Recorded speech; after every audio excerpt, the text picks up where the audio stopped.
say the battery on his feeding drip will have run out by now. Simon Woods is an expert in medical ethics at Newcastle University. He's told Pete Morgan that disagreements between parents and doctors are not unusual. The place for sorting that problem out is usually a discussion between the families and the medical profession themselves. It's a last resort to bring the courts in. The appropriate way of dealing with this problem at the moment is to consider that this is a loving, caring family who are probably trying to do the best for their child, but clearly there's some risks about the welfare of the boy at this stage. A terror expert from the West Midlands has told the BBC the raising of the UK's terror threat level to severe is politically motivated. David Cameron and Nick Clegg will meet this weekend to discuss changes to anti-terror laws. Professor Scott Lucas from Birmingham University said they need to be careful not to impose rules which attack civil liberties. Which simply says everyone is guilty, or which says we have to do everything to prevent the act of terror without considering rights or whatever. It feeds into the hands of those people who are fighting against you. It feeds in the hands of the Islamic State, just as it did Al-Qaeda, who say, look, the West isn't really democratic. The West doesn't protect your rights. The West hates all Muslims. The West is your enemy. Scientists say they're hopeful of a breakthrough in the fight against Ebola after clinical trials of the experimental drug ZMapp on monkeys proved 100% effective. Meanwhile, researchers are looking for volunteers for safety tests on a potential vaccine. The Respect MP George Galloway has been treated in hospital after being attacked on a street in London.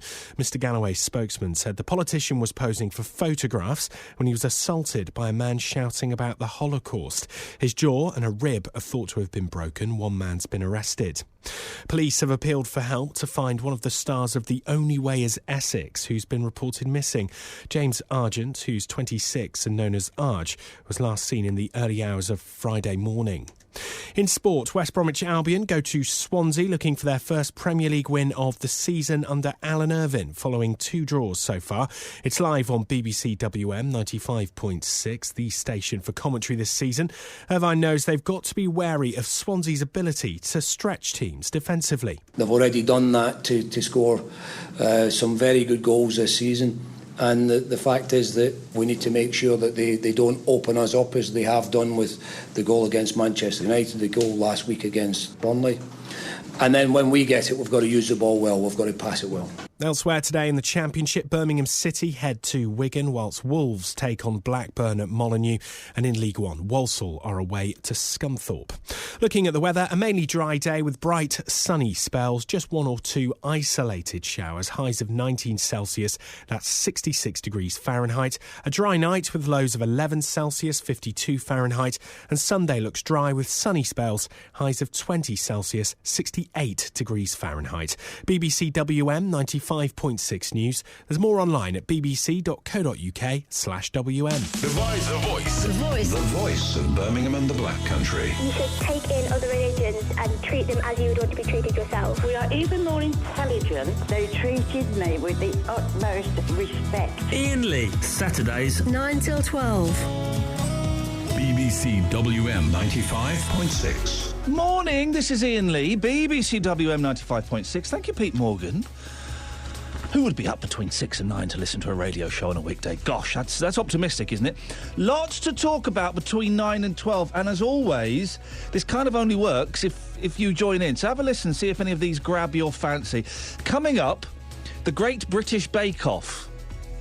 Am I the only person in the country that hasn't seen more than 3 minutes? I don't get the attraction of people making cakes in a tent. I don't get it. And yet it was on the front page of The Sun this week. It was in all the newspapers. Really? The Great British Bake Off? Maybe you can sell it to me. We'll talk about that a little bit later on. Do parents always get it right when it comes to their kids' health? There's a story that's in all the papers today. Find Aisha, says the front page of The Sun. This little kiddie who's got a tumour, been taken out of hospital by his parents. I'd love to get your thoughts on this story specifically, and also if you've had any run-ins with doctors and nurses. I know I had when my youngest was very ill, and the doctors got it wrong. And it's only thanks to my wife and her instinct and her kicking up a stink we finally found out what was wrong. But before that, are fat people lazy? And would you hire one? Give us a call, please. 03453 009956. Have your say. Across the West Midlands, call 03453 009956. BBC WM 95.6. So those are the things you can talk about. By the way this show works, dear listener, we're getting new listeners all the time, replacing the ones that are leaving, is I throw these things out to talk about, and you can call in or email or text in about them if you want. Or if you've got something else that you think we should be talking about, if there's a story that we've missed, then give us a call. It's not one of those... This is more like a chat down the pub than a phone-in show, in as much as... You know when you go down the pub, you don't go down there with 3 questions and say, right, well, for the first hour, we're talking about fat people. What are your thoughts, Steve? Tony? You just kind of have a chat and you see where it goes. That's sort of how this show works. You can text, you can email. The best way to get in touch, though, of course, is to phone me up, and then we can have a little discussion, an argument, if you fancy. I don't mind. 03453 009956. Try and sell the Great British Bake Off to me. Also, if you've ever had a run-in or a disagreement with a doctor, it's difficult to be heard, isn't it? I'll tell you my story about my youngest, who was quite ill.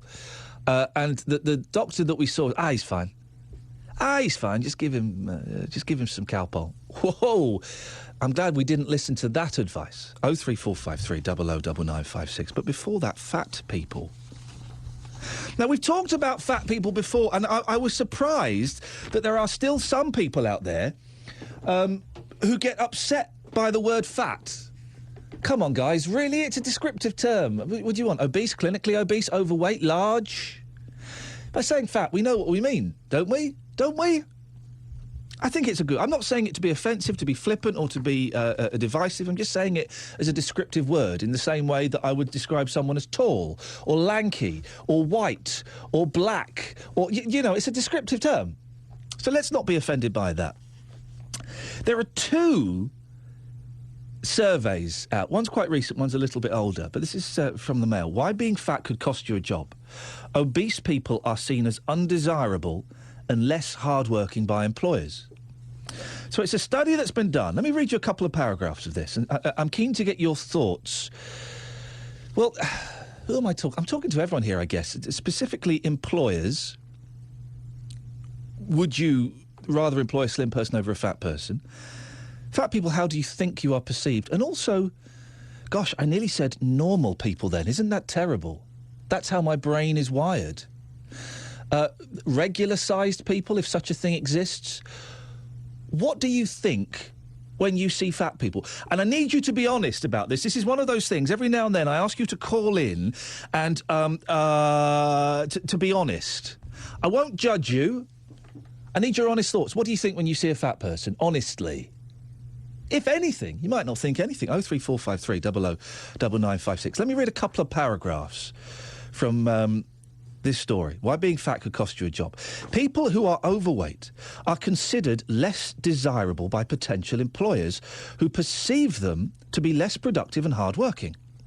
A survey of HR, Human Resources, is that still going? Human Resources. And recruitment professionals found that more than half admitted to finding obesity to be an undesirable trait, using it as a marker of personality and predicted worth ethic. So, this is the one side of it, OK? This is the one side. The employment people who are actually giving people jobs are, for whatever reason, perceiving fat people to be undesirable and therefore not giving them the jobs. OK, so that's the perceived part of it. But then there was a study in the States last month that says obese people are less productive in the workplace and more prone to injury. So hang on, now it's being backed up with some kind of evidence. Researchers from America assessed how long it took for people of various sizes to perform certain tasks and found that obese people had, on average, 40% shorter endurance times. So there's actually statistics backing this up. Your thoughts, please. And let's not be... I don't want to be nasty, but I do want you to be honest.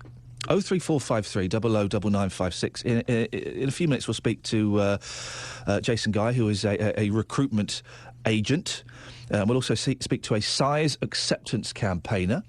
But before that, let's speak to Ahmed. Morning, Ahmed. Good morning, sir. How are you? Lovely program again. Thank you very much. Well, we're only 10 minutes in. It could be all downhill from here. What would you like? Are you a fat person? Yeah, but I haven't seen you. Are you a fat person? Shouldn't question your back. No, I'm not. I'm quite slim. I'm getting a little pot belly, but I'm quite slim. Good. But I'll tell you what, my story is I lost 2.5 stones in 3 months. That was like 8-9 years ago. I took a part in, I'm a cabbie, a flabby cabbie, competition. And I come second, and I lost a lot of weight. I wish I kept it like that because it's quite simple. If you do a lot of exercise and eat less, eat proper food, not junk food, and anybody can lose weight. But no, I'm overweight. I've been warned because I'm going to gym back again and trying to lose some weight. But it's never been any objection to anybody. I deal with the public every day. Nobody ever said to me, look at him, he's fat. How big? How much do you weigh, Ahmed? Oh, it's 109. What's that in old money? I'm quite tall. I'm 6'2", and it doesn't look that bad on me. Well, that's my own opinion. But and what is it? So you're a cabbie. You sat in the cab eating Ginsters and Rolos all day. Yeah, but one thing makes me happy because a lot of people walking around, they're much better than me. So when I look at them, I say, well, I'm not that bad. But what I'm trying to say is it depends on what job you're doing. And my job, nobody ever objected to me that I'm fat and I'm, On a serious note, if someone jumped a fare from your cab, they might do that because they thought, well, he's not going to be able to chase me. He's a big lad. He'll never catch me. I had 3 lads last night. Funny enough, I had 3 lads last night, and I just called the police, and they were there in 5 minutes. They're not trying to do a run-up, but they were not honest. We agreed for £20, but their fare was going to be much more than what the destination they gave me. And they were very awkward and very rude because they had a few drinks. I just called the police, and luckily police were there within 5 minutes, and they sorted it out. I got my fare, and they gone home, probably walking. Hang on a minute. So did they tell you where they wanted to go, and you agreed to £20? What exactly happened is I was working in Sutton, and they came to me. They're looking decent because I always, with black cab, you get the advantage. You can lock your cab. I always try to look at people. If there's young ladies looking good, I always take them. But when you got 3 young lads, and you can tell they've been drinking. But they were looking quite decent. They said, we pay you money in front, £20, fine. But I was going to meet them, but I knew the fare was going to be like £23, but I was quite happy to take £20 because I'm not a greedy person. But when they tried to trick me, because what they told me where they were going, they changed their mind. They went to different destinations. The fare was they were naughty. More than 20, and then they said, we're going back like 5 miles. And I said, no, I can't run you. That's naughty. Now. And then luckily I got the police within 5 minutes, which is good on weekend night. And they helped me and it was sorted. So don't think of running on me, friend. Don't think of running on Ahmed, the flabby cabbie. Ahmed, are you lazy? No, I'm quite fit, to be honest with you. I'm very active. I work all day. And now I'm going to the gym. Before I go to work, I'm just going to the gym now. And you give me 6 months, I'll be a slim person again, I promise you. OK, Ahmed, listen, good to talk to you. Thank you very much indeed. The self-proclaimed flabby cabbie. 03453 009956. A couple of angles on this. And I don't want it to be rude, and I don't want it to be nasty, and I don't want it to be finger-pointing, because we are better than that. You are better than that. I know you are. I know you're a clever bunch. So we can do this in a sensitive but yet honest way, OK? I don't want to skirt around the issues. Do you think, as this American research says, that fat people are less productive and more prone to injury? And would you hire a fat person? Would you be more inclined to hire a slimmer person? 03453 009956. It's 9:15. It's BBC WM 95.6. Let's get the travel. Here's Liz. Good morning, Ian. It's not looking too bad on the main routes around Birmingham, the Black Country this morning. A little bit busy in Birmingham itself. 1 or 2 pockets of congestion. Of course, you've still got the closure of the Queensway tunnels just for another couple of days. They're due to reopen Monday morning.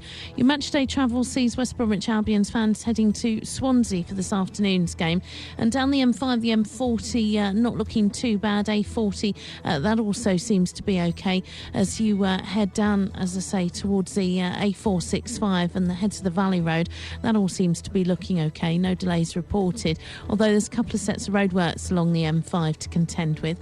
Birmingham fans are off to Wigan, so a trip up the M6, that's looking clear so far as well, up towards junction 19, passing Knutsford, passing the Manchester exits at the Croft interchange. And as you head along the M42 on the M1, Walsall fans off to Scunthorpe onto the M1, that's trouble-free as well. If you can update us, call BBC WM 95.6 Travel 08453 002288. Surprising stories from familiar places. We should feel outraged about this. The reality is some parents sadly will continue to abuse their children. Original investigations. To find out, we're going behind the scenes. And the people making the headlines. She was bad and not mad. She knew exactly what she was doing. I mean, a crazy person would have just gone on a rampage. Inside Out is back with me, Andy Akinwolere, Monday, 7:30 on BBC One. Morning! Iain Lee, BBC WM 95.6. Busy show this... Can someone phone up and sell me the Great British Bake Off? I don't get it. It's just a load of people cooking cakes. It's like, it's like the Women's Institute, isn't it? I'm not knocking the WI, but televised WI? 03453 009956. Let us know.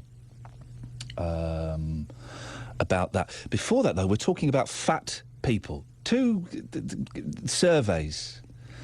One says that HR people don't particularly want to employ fat people. Another one says that fat people are less productive in the workplace, i.e. they're lazy. Or slower. Your thoughts, please. If you're a larger person... And please, this isn't going to be a knocking, ho, ho, ho, look at you, aren't you fat? We're not doing that. We're going to try and talk about this openly and honestly, but also in a friendly way, OK? So if you are a larger person, a big person, when you hear stuff about this, how does that make you feel? Maybe part of you thinks, you know what, yeah, this is actually, yes, I am. 03453 009956. Well, before we talk to you on the phones, we can speak now to Jason Guy from First for Staff in the Black Country. Morning, Jason. Good morning, Ian. So you're a recruitment agency. What do you think about this story that says more than half of recruitment professionals admitted they saw obesity as a negative thing? Well, first off, what I will say, Ian, is that we don't discriminate. I mean, we find people work who are aged from 18 to 70, all ethnic backgrounds, disabilities, you know, black, white, green, blue, weight, shape, sizes, etc.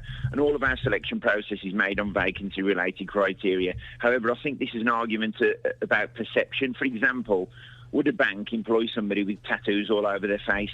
You know, you don't go into Lloyds and Barclays Bank and see someone sitting there with tattoos all over their face.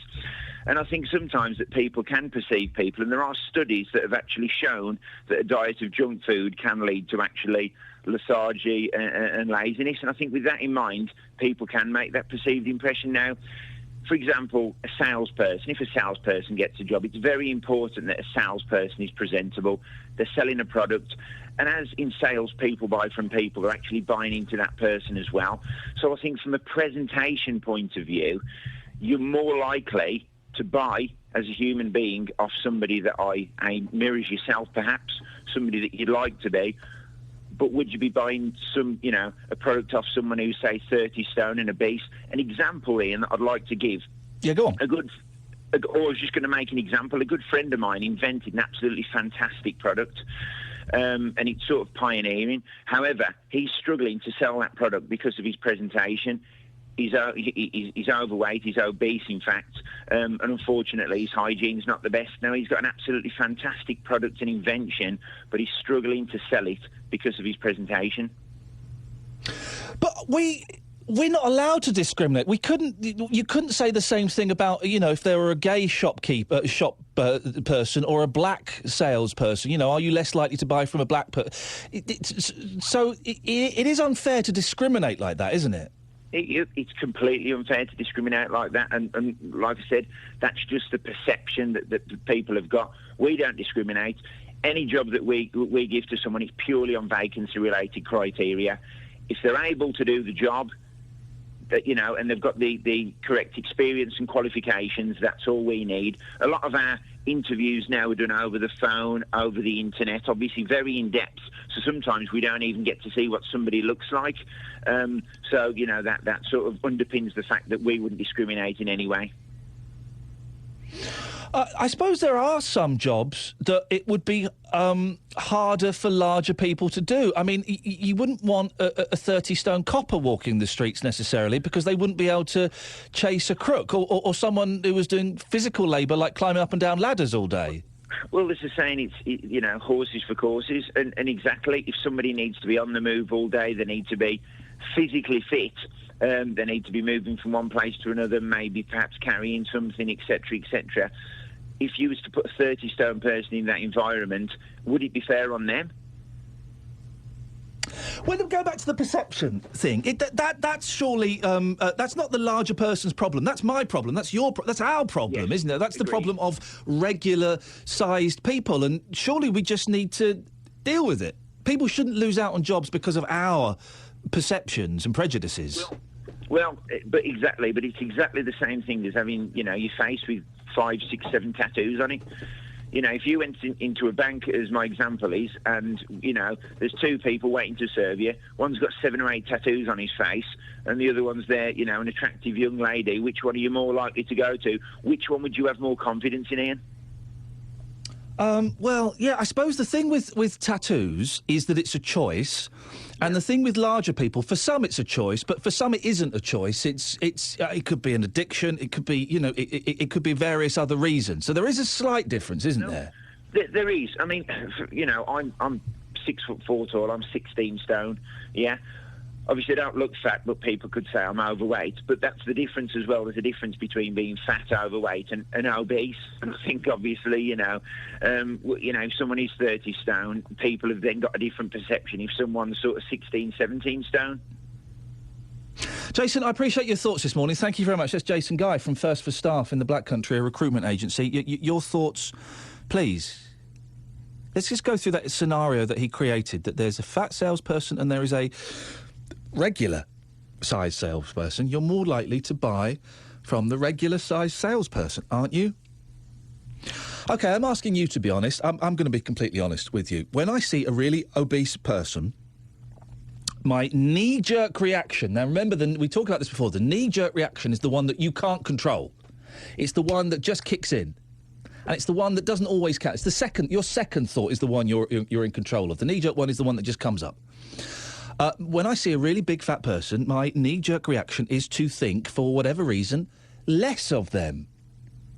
To think, they're a bit lazy. That's horrible. And I'm being completely honest. Feel free to phone up and have a pop at me, 03453 009956. I'm doing it and I'm hoping it will encourage you to be honest as well. That's my knee-jerk reaction. My second thought is then something completely different. Why is that? And is there any truth in this American study that says that fat people are, basically lazier? 03453 009956 is the telephone number. Joined now by Catherine Shredecki, who's a size acceptance campaigner. Morning, Catherine. Good morning. Catherine, you heard what Jason was saying there, the recruitment officer, that people do discriminate. He doesn't, but people do. What are your thoughts on that? No, I don't buy it at all, I'm afraid. I think that there's prejudice throughout the employment scenario for people who are slightly larger or very much larger, both ways. I think it cuts both ways. Again, American studies show that people who are larger are passed over for promotion. They're not paid as much. They get less pay rises, and they may not even get the job in the first place. If you attach a photo to your CD, which is more or less mandatory now, you will find that you won't be called for an interview. And the studies have been done to show this. They've done straight comparisons with people who had the same qualifications, exactly the same qualifications, and they find that the larger person would just get passed over and the smaller person will be... Why is that happening, do you think? I think it's one thing I will agree with is people's perception. I think people that perceive that more attractive people... This has been going on for decades. It is nothing new. People have perceived that thinner people and more attractive people in general, people that are considered to be attractive, are the ones that people want to have around them or want to have in their businesses, want to have in the job, rather than somebody who is less attractive. This has been done in studies about disability as well. People with disabilities have also been discriminated. This is why we have discrimination laws.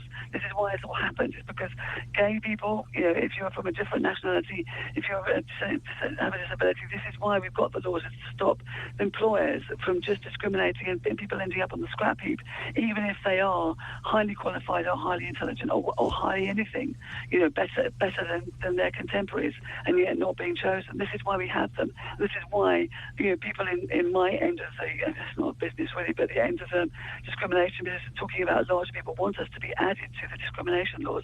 So it is against the law to discriminate against a larger person, because it affects us economically. It puts us at a disadvantage.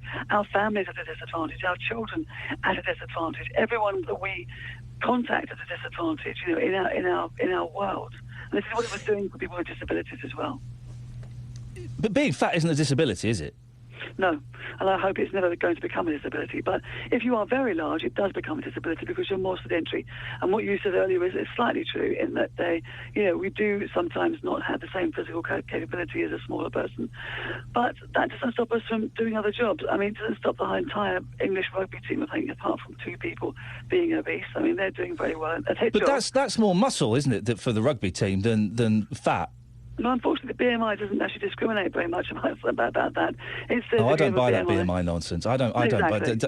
I think that's a load of old nonsense. It is absolutely calculation. But you wouldn't want to see, Catherine. You wouldn't want to see a 30-stone copper pound in the streets, would you? Because if he sees someone snatching an old lady's handbag, he's not going to be able to chase after her. I don't know, if I've been burgled, I don't care what size my policeman is. If I've been burgled, if I've been attacked, or if I've got someone attacking me, if a policeman turns up who knows how to do his job, I don't care what size he is. It's the same in the NHS. There was a debate recently about putting everybody in the NHS on a diet. I don't care if I'm having a heart attack, if I'm having my child is sick, I want someone who can do the job. I really don't care what body size or what nationality they are. I want someone who can do the job. And I think that has got to be the criteria for employment and must always be the criteria. Somebody who can do the job. That's it. That's the bottom line. I don't care what their colour is, what their size is, anything at all. I just want them to be able to work efficiently. And that includes larger people. We can work efficiently. Is part of this perception, Catherine, where larger people are losing out on work, is it because that employers consider them to be, I'm just going to rattle off some words, consider them to be lazy or weak-willed, have no self-discipline, and those are all things that are, you want people to be driven, to be focused, to have energy. So thin people, by their nature of being thin, have all those qualities? No, not at all. But it could be argued by some that fat people have less of those qualities. Well, why would you say that? I mean, people come in different shapes and sizes, particularly people who have a history of extremely hard work. Hard labour over a period of generations will produce large, strong, heavier people who are used to working, generationally. I'm talking about, in the past, in agricultural situations, in heavy manufacturing, in places where they have to use their physical strength to get on. But suddenly, if you remove that industry, you stop everyone working on the land. You can get your stuff from supermarkets. Well, hang on, you can't blame fat people now on the fact that their grandparents used to work on a farm and they don't anymore. Absolutely can. This is genetics for you. This is what genetics is all about. If you couldn't do the physical labour of your grandparents in your grandparents' time, you got sick and died. If you could not actually compete with other people of the same level of physical fitness, of hard labour, this is what hard labour takes.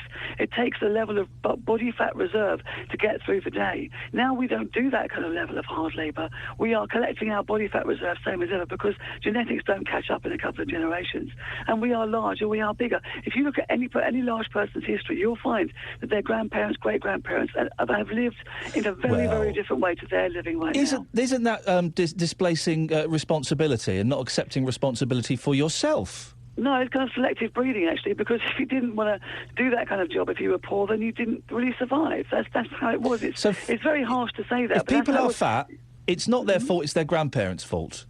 It's not a fault. It's just how genetics play out over generations. I mean, if you look at this country, particularly in the north of England, if you look at it, what have we been doing for the last 10, 15 generations? Have we really been sitting behind a computer?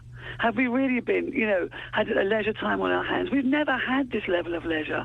We've never had this lifestyle before. Our genetics are absolutely built to work that land, all these different heavy jobs that we've done. Now, there is a level of responsibility, of course, yes, but it doesn't mean that everybody who is fat is fat because they're absolutely overeating or abusing themselves in some way. Some of us come this way. Some of us are descended from Vikings. I don't buy that. I don't buy the fact that some people come. Yeah, if you've got if there's a fat kid, the odds are they're. You've got to buy genetics. Genetics is why you're. Well, no, you can't trace it back to Vikings. Well, why not? Because it's powerful. Because you have to accept responsibility for your own. You have to accept some responsibility for your own physical weight. Well, you would say that red hair came from, Vikings or Nordic people. But you don't. Red hair isn't made. Red hair isn't made redder by the amount of burgers and chips that I shove in my face. No, but then you're making a generalisation that all large people. This is what I'm trying to say: is that not all large people are large out of choice. No, right? But a significant number are. We come are. in different shapes and sizes. We just do.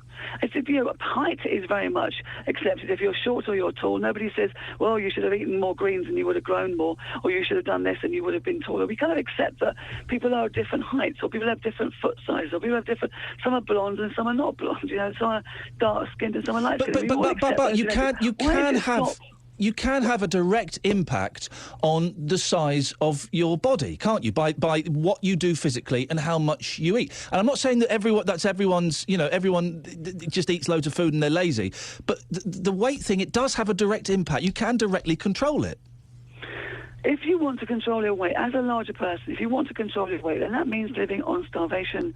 No, it doesn't. It means... starvation. It does. No, actually, it does. This is a myth that's been peddled. I don't know if you've been watching. There was a programme, a BBC series called The Men Who Made Us Fat, Men Who Made Us Thin. And you can see that this idea has been peddled for many, many generations. It's not hard to believe in because everybody believes it. Everybody thinks, oh, yes, all you've got to do is go on a diet. If that was true, don't you think we would have done it? Don't you think that all large people get up in the morning and think, oh, great, I'm still fat? No, they don't. They want to get up in the morning and be happy with themselves and say, yeah, I fit in, I can get that job. People who want to lose weight, take someone like Oprah Winfrey or Vanessa. Oprah is better at it, but unlimited resources, if she can't achieve it, then what chance has the average person on the average wage got to achieve it? There's something else going on here, and I'm purporting that it's to do with genetics rather than anything else, because people have tried and tried and tried and really worked at it, and yet the weight comes back on again. I can give you all kinds of technical explanations for that, but it's a fact, and it cannot be denied. And we would love to be, most of us would love to be thinner. It's not going to happen. Therefore, we've got to create a level playing ground where we can operate within society at the same level as everybody else. Catherine, one final thing, I always enjoy talking to you. I really appreciate you coming on. This American study that says, on average, fat people, larger people, had 40% shorter endurance times. It took longer for them to perform certain tasks. It depends what certain tasks are. As far as I'm concerned, I've taught fitness for many years, don't forget, and I'm also a larger person. I know that within the fitness arena, we have to do less to achieve more. If you're having a fat person do 10 sit-ups, they will achieve more in muscularity than a thinner person who does 20 sit-ups. In fact, to achieve the same thing, the thinner person will have to do 50 sit-ups compared to the 10 to 15 that a larger person will have to do to achieve, the same. But if as a result of this, if they have shorter endurance times, if it's taking them longer to perform tasks, and you're a boss, you're going to want the person who is quicker and has longer endurance, aren't you? Well, for me, if I could choose, I would have free fitness for everyone. I don't see why it doesn't exist. I don't understand why our local authorities have sold off the fitness facilities into private hands. I don't understand that at all. Because for me, fitness, with the decrease in physical labour, fitness is an absolute for everybody. I would have everybody achieving fitness, and then you would find that larger people will be able to do more. And the ones that are fit, the rugby team I refer to yet again, the boxers I referred to again, they can do a huge amount, irrespective of their size. So I'm saying that larger people, if I could choose, would be allowed to get into any fitness arena for free, to be able to train themselves up to be, if that's what you really want, to be a larger person with a high level of fitness, because that's what I think we need to be. Catherine, it's always a pleasure. Thank you very much indeed. Catherine Shradecki, who's a size acceptance campaign. I love talking to her because she has a completely different outlook to mine. When we go out and hang out with people, all our friends tend to have pretty similar opinions to us, don't they? And it's a bit boring, I think. And you talk to someone like that who, well, she's looking at the world through a completely different lens to me. And I love it. Catherine Shradecki, size acceptance campaigner. So much there. Let's try and focus on the employment thing if we can. If you are an employer, are you less likely to employ a fat person? Why? Have you worked with larger people? And do you agree with this American study that says they have less endurance and it takes them longer to perform certain tasks? Or do you think this is all just bigoted nonsense? And if we took the word fat out and replaced it with gay or Asian, there would be uproar? 03453 009956. Iain Lee. On BBC WM. 95.6. The voice of Birmingham and the Black Country. We've got two Andys. Let's go to Andy in Acox Green first. Morning, Andy. Good morning. What have you got for us, boss? Well, I've lost just short, £2 short of 10 stone Blimey. since September 2012, which is from joining Slimming World and a combination of exercise. But for me, I mean, the question of whether to employ fat people or whether it's different, I don't think it is. No, you know, personally, I've noticed a difference in my enthusiasm for work as a result of losing the weight. Yeah. I work for myself, and certainly it's given me a new zest. But I think that's a lifestyle change that I've gone through. But I would have to say that I've worked with thin people, I've worked with fat people, and as long as the person is up to the skills that are required for them to do their job and do their job well, then regardless of their size, shape or proportion, it wouldn't matter to me whom I was employing. What kind of work are you involved with, Andy? Well, I've got my own PR and marketing business. Right, okay. And so I'm representing clients. I'm going out and meeting them face to face. And did you find when you were larger, did you find, comparing being larger to now that you're slimmer, do you find a difference in the way that clients treat you or listen to you? Not really, because I've sort of got a very outgoing personality, but certainly they've all remarked upon the difference in me, and I think they've all noticed the change, hopefully for the better. But one thing I do, I travel quite a bit, so I'm often walking around something like a print plant or a paper mill, and that's certainly helped because obviously those can be fairly substantial sized plants. Yeah. So instead of like stopping every now and then, which can be quite embarrassing, obviously, if you're walking around with a group of journalists and a group of clients, it's, you know, I'm up the front and I'm running around the plant, if you know what I mean. So it certainly helped me in that way, you know. We have an interesting turn of phrase in this country, don't we? I think it's just in this country where if we know someone who's a bit big, and we don't see them for a while, and when we do see them, they've lost some weight. Yeah. What we say is, "Oh, you're looking well." Yeah. And it's odd. So we're saying, "Oh, you're looking well." That's implying that actually you looked unwell or you didn't look as good when you are fat. And so we do. I think the majority of us, rightly or wrongly, do have this perception: fat bad, slimmer good. Yeah, but I think the difference is though, people will remark upon the change when they see you. If you have lost weight, and will say, crikey, you really look good, and they'll refer back and say, you know, you were quite big at the time, but they won't tell you at the time. Whether we're afraid or whether we'd rather not talk about it for whatever issue it is that's caused the person or that's responsible for the person putting on the weight or being of that proportion.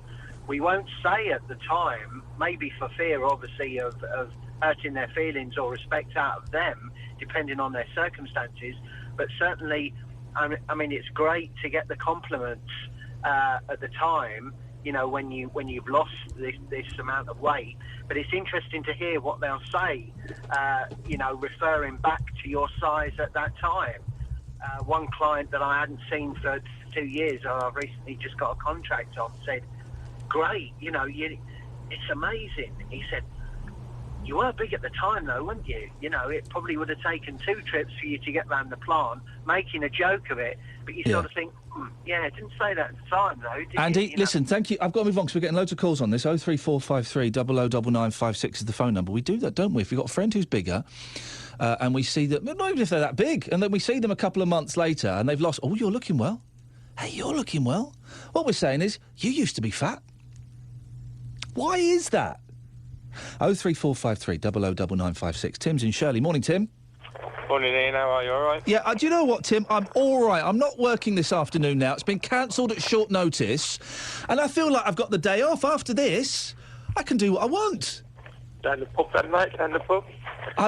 Do you know what? My wife and children are away for another week, so I'm probably going to sit at home watching. I've just discovered, 5 years after everyone else, I've just discovered the In-Betweeners. Have you seen that? Yeah, I've just really got into it myself as well. Well, through my kids, like. It's very, it's very funny and very, very rude. Yeah, it is. Yeah. So I should be sitting at home watching the In-Betweeners. Good move. Yeah, good move. What have you got for us, Tim?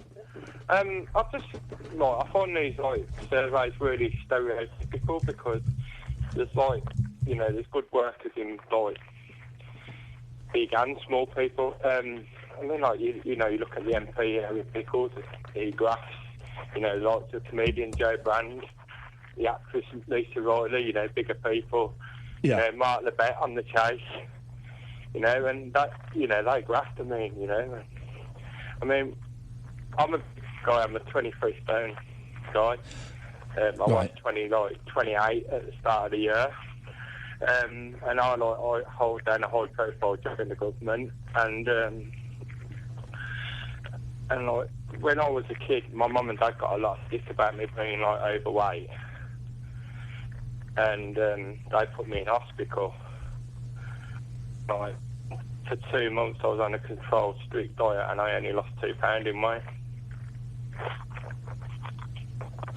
You say, well, that's not a lot, is it? You say you're on a controlled, strict diet. How old were you at the time?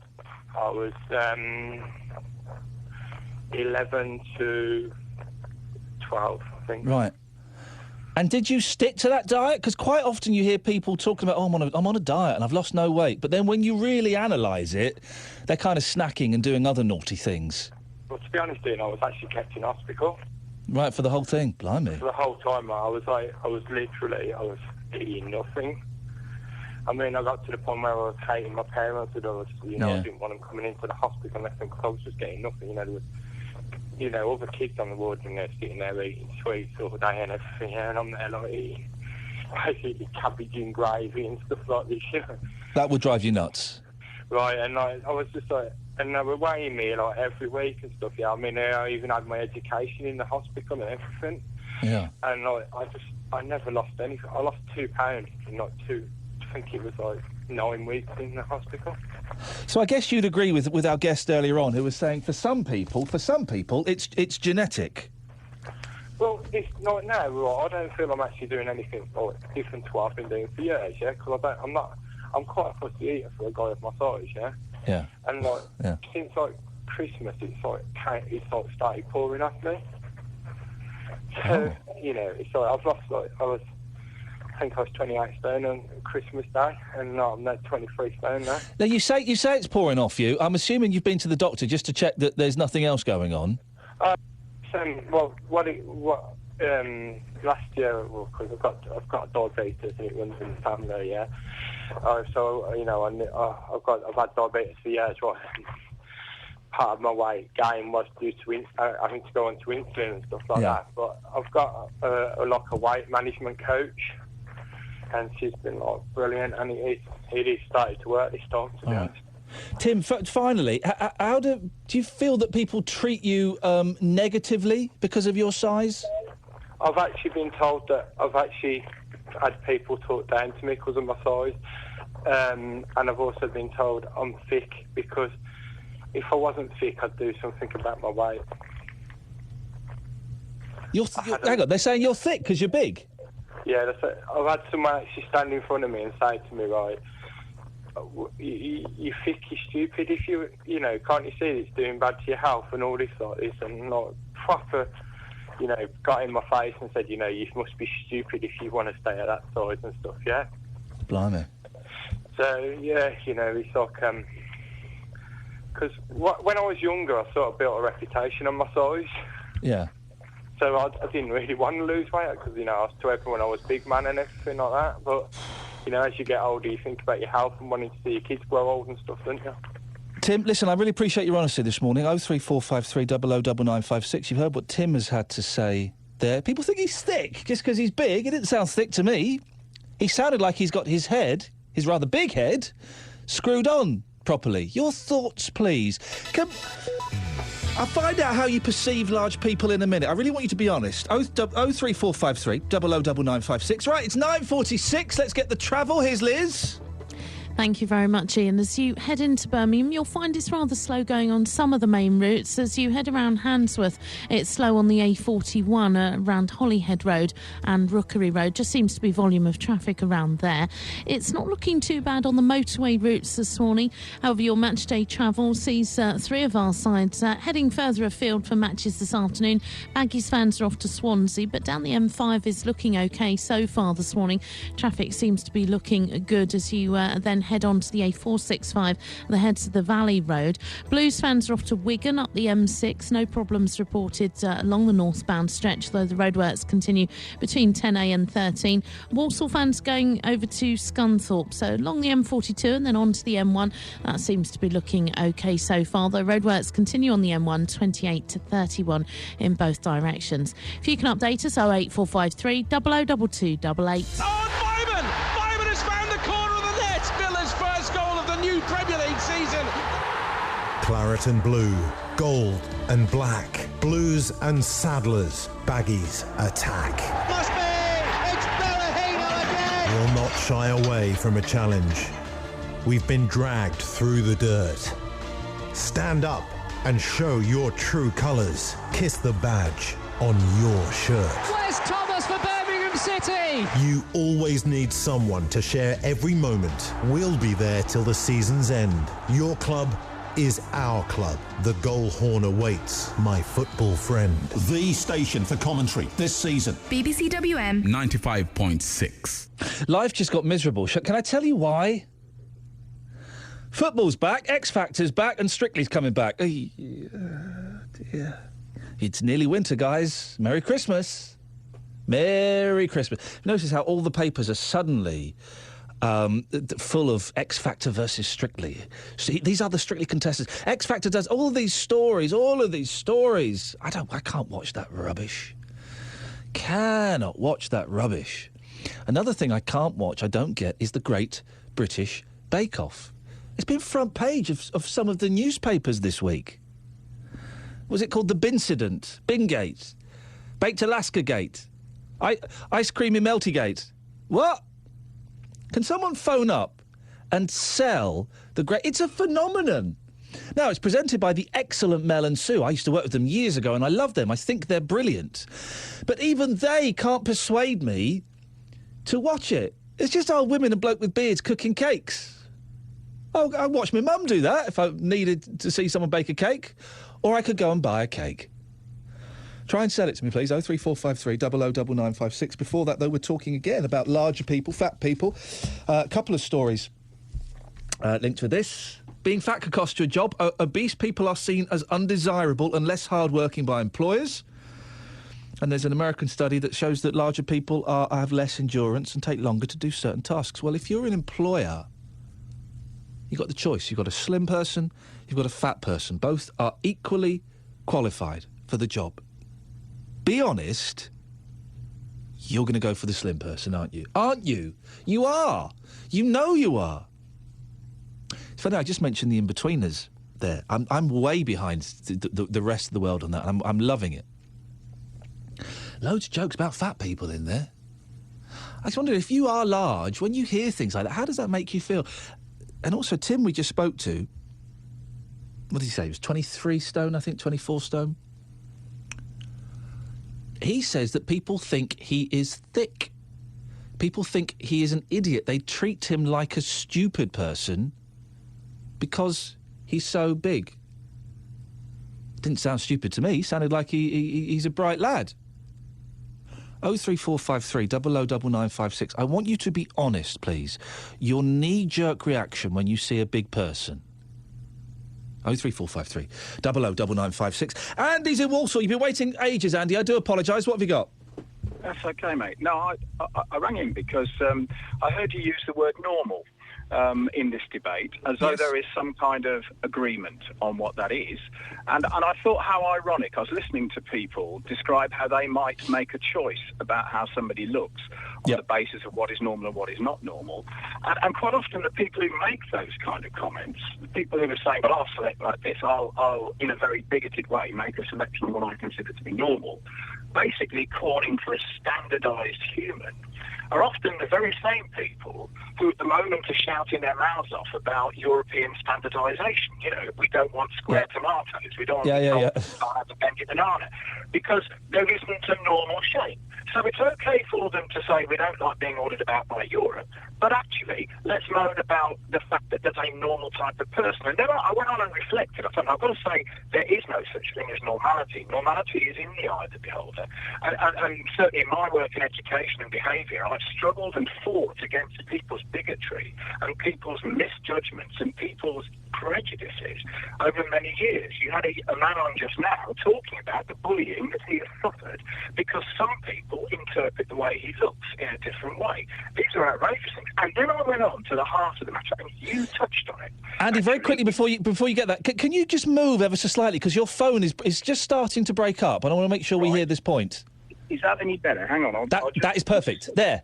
Okay, there. Don't move. Go on, carry on. Okay, Sorry to interrupt. I won't. I'm absolutely still. Now, the fact is, I then thought of the clearest example we ever had of somebody trying to bring about normality. Oh, gosh, here we go. Back in... absolutely. The person I'm going to talk about is a very thin person called Adolf Hitler. And he actually set up the concept of the master race. And he talked about there being a perfect type. And we all know the damage he did to society, the damage he did to the world. Do you genuinely think... No, hang on. Do you genuinely think, though, that someone referring to normal people and fat people is on a par with Hitler?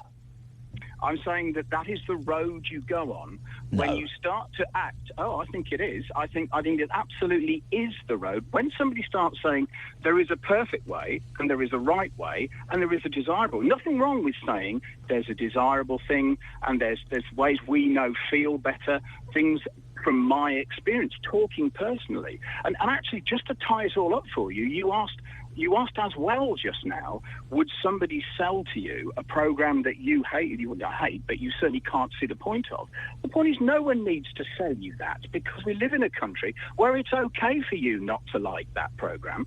It's okay for you to prefer the in-betweeners, because that's choice, because that's about the beauty of human existence. And I believe your discussion is serious and important, and it is about cutting out prejudice and actually calling for diversity.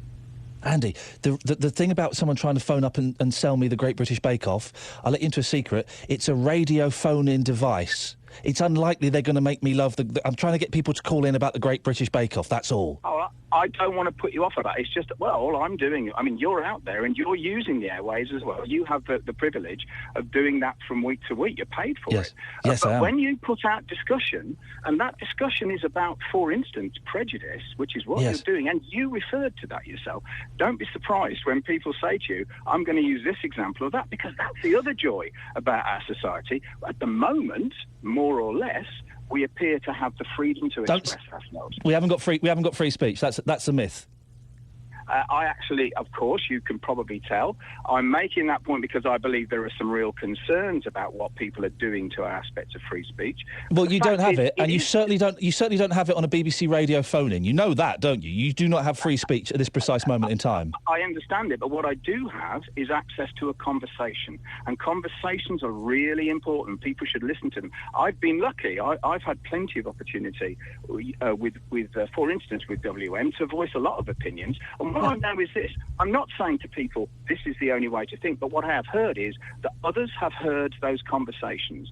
And because more people have heard a discussion, and that's what I think is brilliant about Radio WM, but because people have heard those issues, the wider the opinions that are expressed, I believe the nearer we get to accepting diversity. So actually, free speech or not, okay, this is a really important part of the human condition. Now, if we're going to start saying cut out bullying, that's a really positive thing. If we're going to say there's a form of normality and we should all be like that, then we move nearer to fascism. Well, Andy, I really don't think you can compare saying normal versus fat is approaching Adolf Hitler. With the greatest respect, that's nonsense. And also, there are two reasons. I think I've used the word normal in two incidents. The first one is in the Mail story I've got in front of me. It says here, quote, more than half would choose, in inverted commas, a normal candidate. So it comes from there. And also, if remembering back to when I said it, I'm sure I said regular-sized people. I was about to say normal. That was my knee-jerk reaction. So I was actually grassing myself up and being honest. Andy, you still there? I am. Have you got me? Yeah, I got you now. Okay. I am. I'm glad that you clarified that, and certainly I'm not actually attacking you, because the beauty of free speech, and I believe that it is still possible, is that you could have said it. You are reminding us that it was the Daily Mail that said normal. Yes. Okay, and that, again, I warn you that the problem with the discussion where people start to say there is a normal, there is a given, there is a correct way on issues like appearance, and you also did raise this, it starts to be quite clear who starts to say, well, appearance can include things like, you used, or I think one of your speakers used the idea of a tattooed man and a young lady in a shop, and people start making judgments about people's whole personalities on appearance. And at what point does that move us into racism? At what point does that move us into homophobic reactions? Because people are making those judgments. And so what I'm trying to say is this important discussion you're having actually allows us to say, be careful when papers like the Daily Mail with their agenda, and we all have agendas, but when the Daily Mail talks about normality, watch carefully about what that normality is. And when I'm saying there is a link between... Andy, we're running out of time.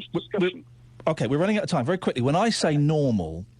I generally mean, not always, I generally mean the statistical norm. It could be argued, for example, boy, I'm going to get in trouble for saying this because people won't hear what I'm actually saying, that being gay is not the norm statistically, in as much as gay people are in a significant minority. Do you know what I mean? So I tend to be referring to the statistical norm when I use the word normal. Okay, now just think about what a dangerous statement that is. I know, because some people won't have heard what I've just said. They'll have heard something else. Okay, but not only that, you've just said that if something is a minority, it is not norm. It is not the statistical norm. Very specific about that. It's not the statistical norm. Okay, that's right. But you and I, therefore, are playing with words, aren't we? What I'm trying to demonstrate... It's a fun game, though, isn't it? It is a fun game, and I've enjoyed the conversation. I hope you picked up what I'm saying, though. You've got 10 seconds, Andy, go on. Right, there's a huge danger pushing normality as existing at all. Diversity and accepting diversity is the way that we have the biggest chance of succeeding as a race and as a Andy, species. I've got to let you go because we're out of time. I hope you enjoyed that as much as me. It was a good point. It was well made, and I certainly enjoyed the verbal sparring. Hang on a second. Yeah. Let's get ready for the complaints, shall we now?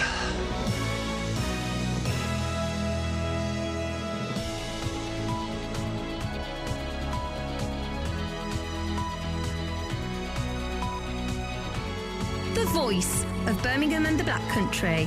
BBC WM 95.6. Hey, that was a cracking first hour. 03453 009956 if you want to take part. Why don't you call up now while we get the news from Rob Mayer. Good morning. Police looking for a seriously ill 5-year-old boy from Portsmouth say they're now focusing their efforts on southern Spain. Aisha King, who has a brain tumour, was removed from hospital by his parents on Thursday against doctors' wishes.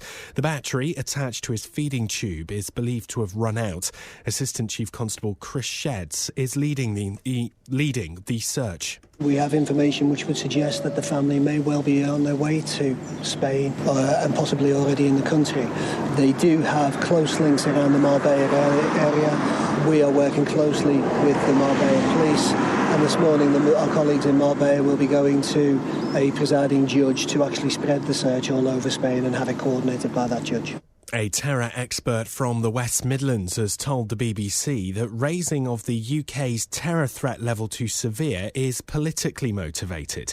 Professor Scott Lucas from Birmingham University says the move just makes it easier to push through new anti-terror laws. The politics is right now to raise the threat level, to say how scary these folks are, to push through these steps, which are controversial. I mean, they have been resisted and rejected in the past. For example, denying people passports or trying to restrict their movement. Meanwhile, David Cameron and Nick Clegg will try to agree on new measures to stop people travelling to countries like Iraq and Syria to fight. The terror threat level now means an attack is highly likely. The former Security Minister Admiral Lord West says the intelligence services must have new information. Perhaps they got evidence of jihadists talking to each other. Perhaps they got evidence of people coming back from Syria talking. I don't know what the evidence is, and indeed we shouldn't know what it is, because otherwise we'll give away things to those who would wish to do us harm. But there must be a number of things within that intelligence sphere that have made them come to this conclusion that we should heighten our readiness. Two men who were part of a gang responsible for 23 armed robberies across the Black Country are beginning prison sentences totalling 22 years this morning. 34-year-olds Gavin Riley from Sedgley and Michael Scanlon from Tipton targeted convenience shops and petrol stations, threatening staff with crowbars and hammers.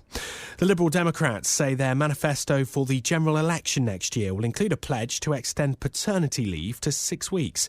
Fathers are currently allowed 2 weeks off work to care for a new baby. The Lib Dem Business and Equalities Minister Joe Swinson said they wanted to establish the important role of dads in the early days of a child's life. And the only way is Essex star James Argent has been found safe and well. The 26-year-old was reported missing yesterday, but his agent says he's now made contact with his mother. In sport, West Bromwich Albion travel to Swansea today. They're looking for their first Premier League win of the season under Alan Irvine. They've got 2 draws so far. The Baggies have never won a Premier League away game in August. In the Championship, Blues assistant manager Steve Watson is looking forward to doing battle with one of last season's many loan signings as the team head to Wigan today. The Wigan side includes midfielder Emyr Hughes. Watson's got fond memories of the Welsh international. Em's done great for us, at a time where it was difficult, and it's no secret that a lot of loans didn't work for us at the second half of last season. Ems was one that did, and he was brilliant. He came in, he's a very composed lad, he's very grounded, and he's got great quality from set players, and he's got a great left foot, and we know all about him. Elsewhere in the Championship today, Wolves take on Blackburn at Molineux. Walsall are away to Scunthorpe in League One, with both teams still seeking their first league win of the season. Looking at the weather, mainly dry today, bright sunny spells, just 1 or 2 isolated showers, highs of 19 Celsius, that's 66 degrees Fahrenheit. BBC WM 95.6 News. There's more online at bbc.co.uk/WM. The Voice. The Voice. The Voice. The Voice of Birmingham and the Black Country. You should take in other religions and treat them as you would want to be treated yourself. We are even more intelligent. They treated me with the utmost respect. Iain Lee, Saturdays 9 till 12. BBC WM 95.6. Morning. Where did that first hour go? I feel like I've just sat down and kind of clicking my fingers. You do that when you sit at the desk, you click your fingers and it's having a little stretch, and suddenly we're an hour down. Gosh, what did we talk about in the first hour? Well, fat people. Being fat could cost you a job. According to the two studies, obese people are seen as undesirable and less hard-working by employers, meaning that employers are going, there's a slim person, let's go with the slim person. There's also a study that shows that fat people have less endurance and take longer to perform tasks. Well, this has opened up a whole kind of debate here, including Andy, our last call, who was suggesting that by referring to normal people, slim people, as normal, we're on a par with Adolf Hitler. I think I enjoyed talking to him. I think he may be stretching the point a little bit far. Maybe you disagree. Maybe you think Andy makes a cracking point. Your thoughts and calls on this, please. Also, I need someone to try and explain the great British Bake Off to me. I do not get it. And also, when you are on a train or an aeroplane, an aeroplane particularly, who controls the seat in front of you and the armrests? 03453 009956. Have your say. Across the West Midlands, call 03453 009956. BBC WM 95.6. We'll talk. I had a great battle on an aeroplane once with over an armrest with the fella next to me. It ended up with him pouring his drink all over himself. Oh, it was wonderful. Who owns them, though? And there's a great story in the papers this week about a fella who got so annoyed with the person in front of him lowering the seat. You know, you recline the seat. He got chucked off the plane. Not in the air. That would be silly. 03453 009956. You can also text as well, 81333. Start your text WM. Let me do two of them now. John, who's a fitness instructor, says, sorry, I can't talk, but I'm a fitness instructor. And I've just seen a fat person get out of their car ready to come to my fitness class at 10 a.m. And I said to myself, you're going to get it, you are. I don't even know why I said it. I'm asking for you to be honest. Your knee-jerk reaction when you see fat people. John's was, you're going to get it, you are.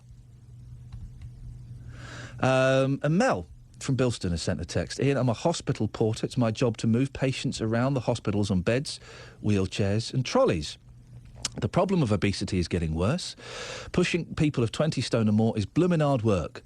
I'd like obese people just to spare a thought for all hospital staff. Do you know what this can tie in as well with the thing we're going to talk about in a second, about aeroplane seats? Because I'm asking for knee-jerk reactions, I have to give mine.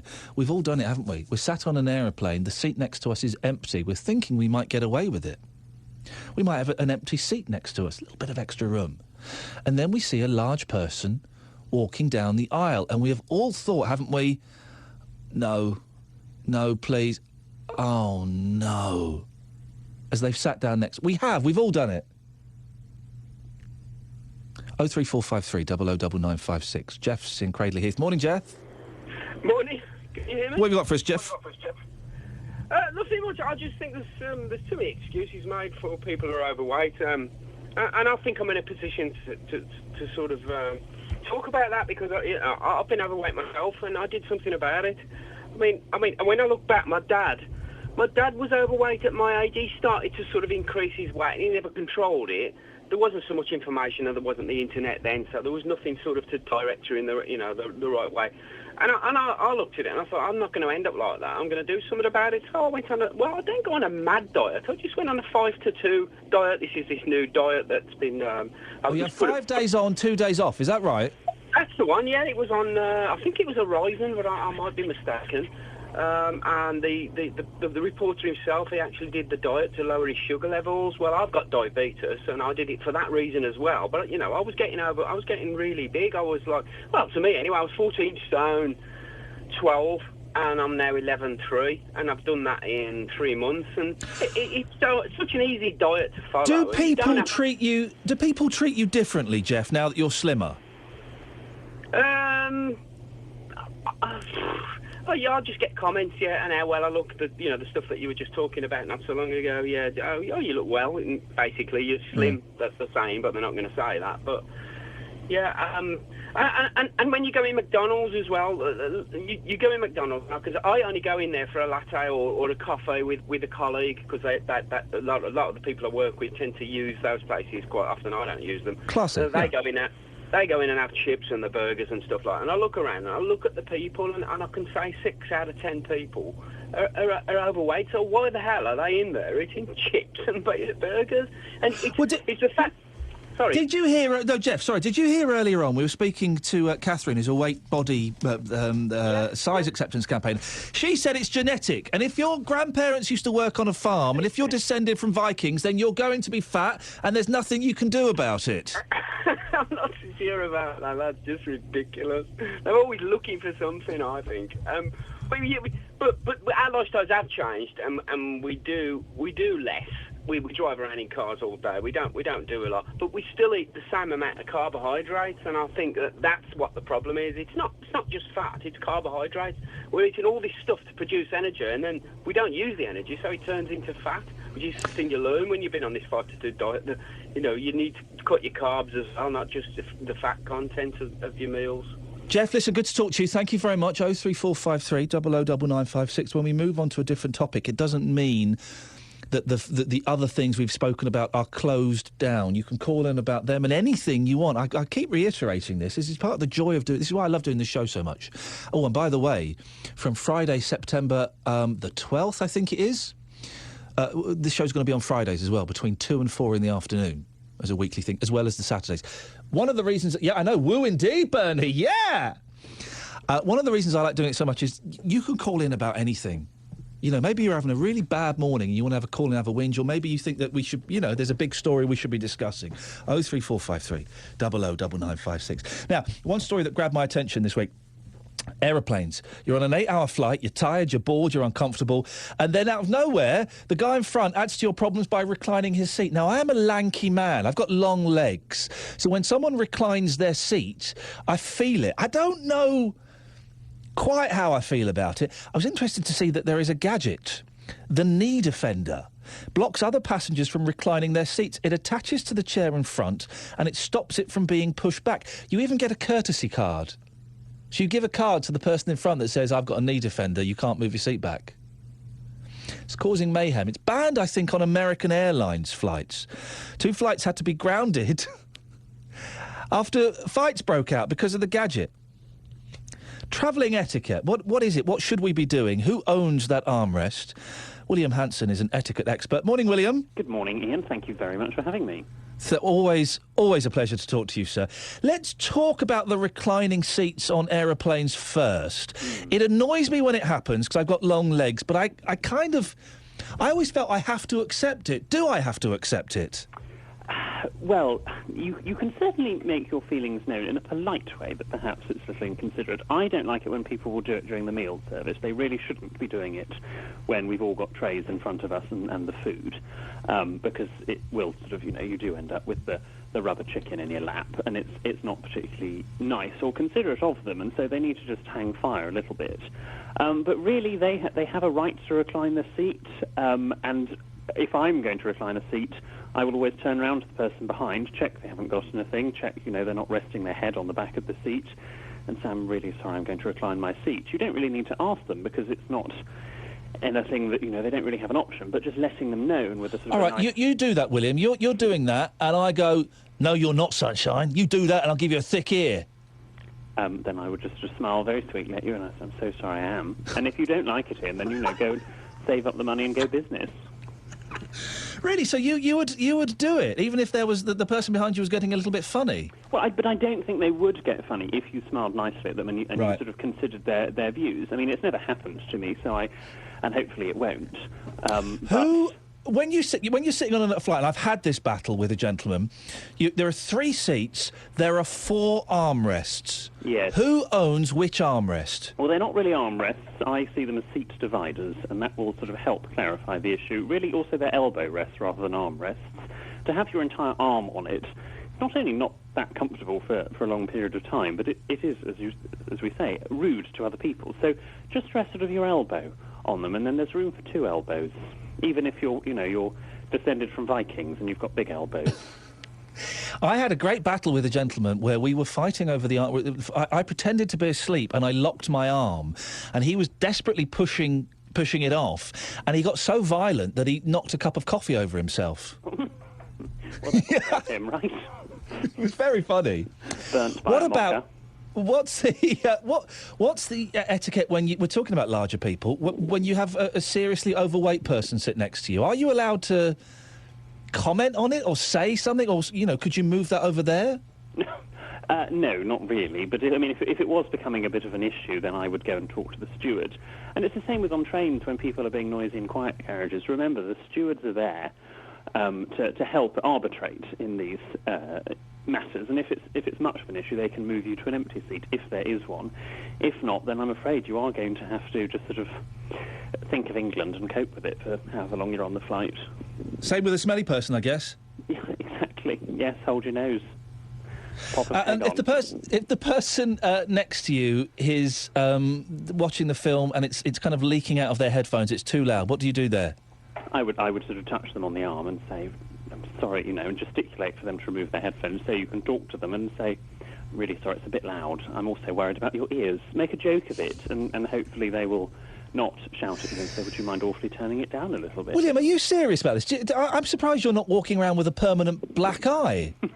I think you live in a fantasy world where everyone's really happy to be spoken to and confronted. It depends how you approach them. I think I would imagine it. Now, I'm not making a sweeping judgment. Here we go. You're probably quite aggressive when you go to confront people, and you sort of go in with your sort of southern London sort of routine, and people can get slightly offended. Whereas if you go in with softer vowel sounds like I do, with a nice smile, wearing your gingham shirt, then people don't tend, I have found, to get that cross.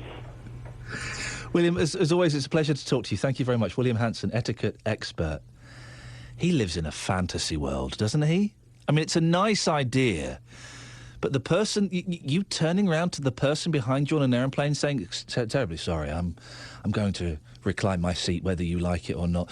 Your stories, please, whether it be about gingham, about travelling on aeroplanes, etiquette, Barneys that you've had where it comes to armrests. 03453 009956. Oh, look at the time, we're really late. Sorry, Liz, let's get the travel, please. No problem, Ian. It's not a bad picture on the roads around Birmingham, the Black Country this morning. The A38 is a little bit busy as you head around Droitwich this morning. Generally, though, into Birmingham through Selly Oak on that bit of the A38 is looking OK. It's not too bad around Handsworth on Soho Road currently. Just be mindful as various road closures in place as you head around Cofton Park. That's because of the Fusion Festival, which is getting underway in about an hour and a half's time, so extra traffic expected around there. Your match day travel sees Baggies fans off to Swansea, down the M5 and onto the M4 is looking OK so far this morning. Birmingham City fans going to Wigan up the M6, which is also relatively clear. Of course, roadworks continue 10A to 13. That's likely to cause you a bit of a delay. Walsall fans going to Scunthorpe, so across on the M42 or the A38, and as far as the M1 is looking fine. Up the M1 there are roadworks 28 to 31 to contend with. If you can update us, 08453 002288. BBC WM 95.6. Join BBC WM 95.6 on Transfer Deadline Day this Monday for the latest transfer news on your club. Whether it's buying, selling, loan moves or the near misses, we'll bring you the breaking transfer news across the day on radio and online. On Twitter, we're at Sport BBC WM. BBC WM 95.6. I'm still recoiling from the accusations there. Made by William Hanson, etiquette expert. That'd be great. In real life, I'm a pussycat, right, and I hate confrontation. I hate it. On this, I can do it because I'm a big guy behind the microphone. Your thoughts and your stories, please, about situations where if you've ever travelled on the Underground in London. Why do I always sit next to the guy that? I nearly said something very vulgar. How can I tread around? Who's got his legs wide open. Everything's on display. And I always end up sitting next to him, where his legs are wide open, which I think is a very sexually aggressive position to assume anyway. And his legs are kind of crossing over my seat. And I kind of sit there and I take it. I have a little bit of leg wars. A little bit. But I don't really kind of like to get involved in it. This great thing on this aeroplane, it was a flight back from it was from America. It was quite a long flight. I was in the middle seat and the fella at the window seat really wanted the armrest between us, and I think I was there first.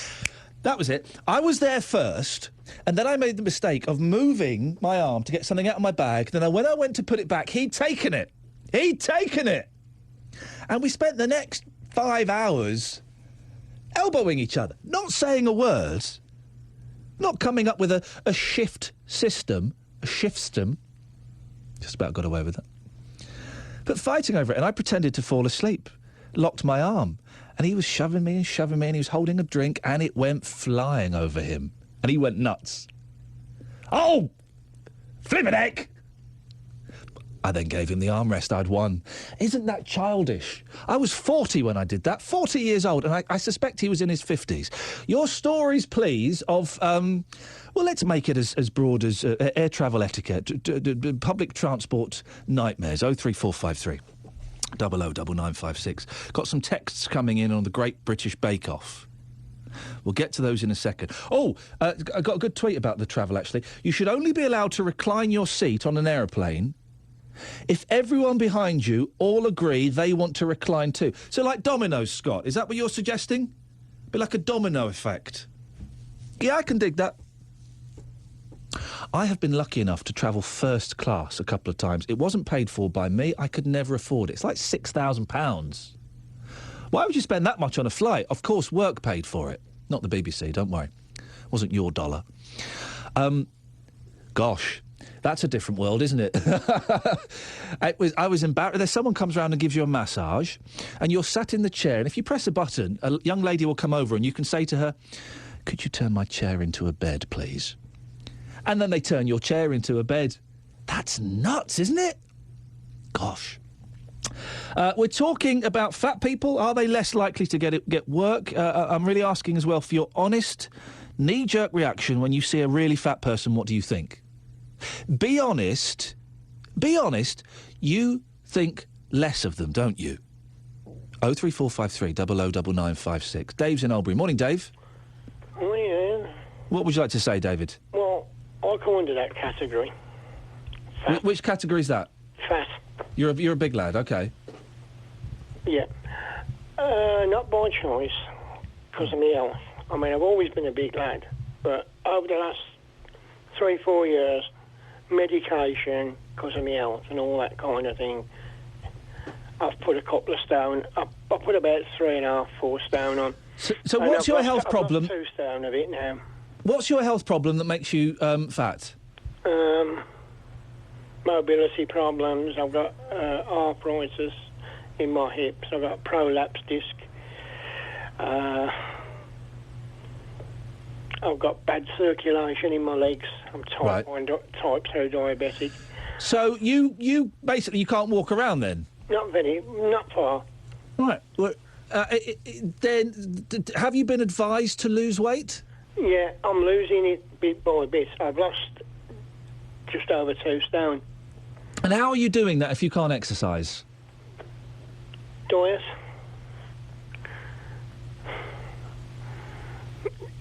Trying to cut rubbish out and eating proper food. Yeah.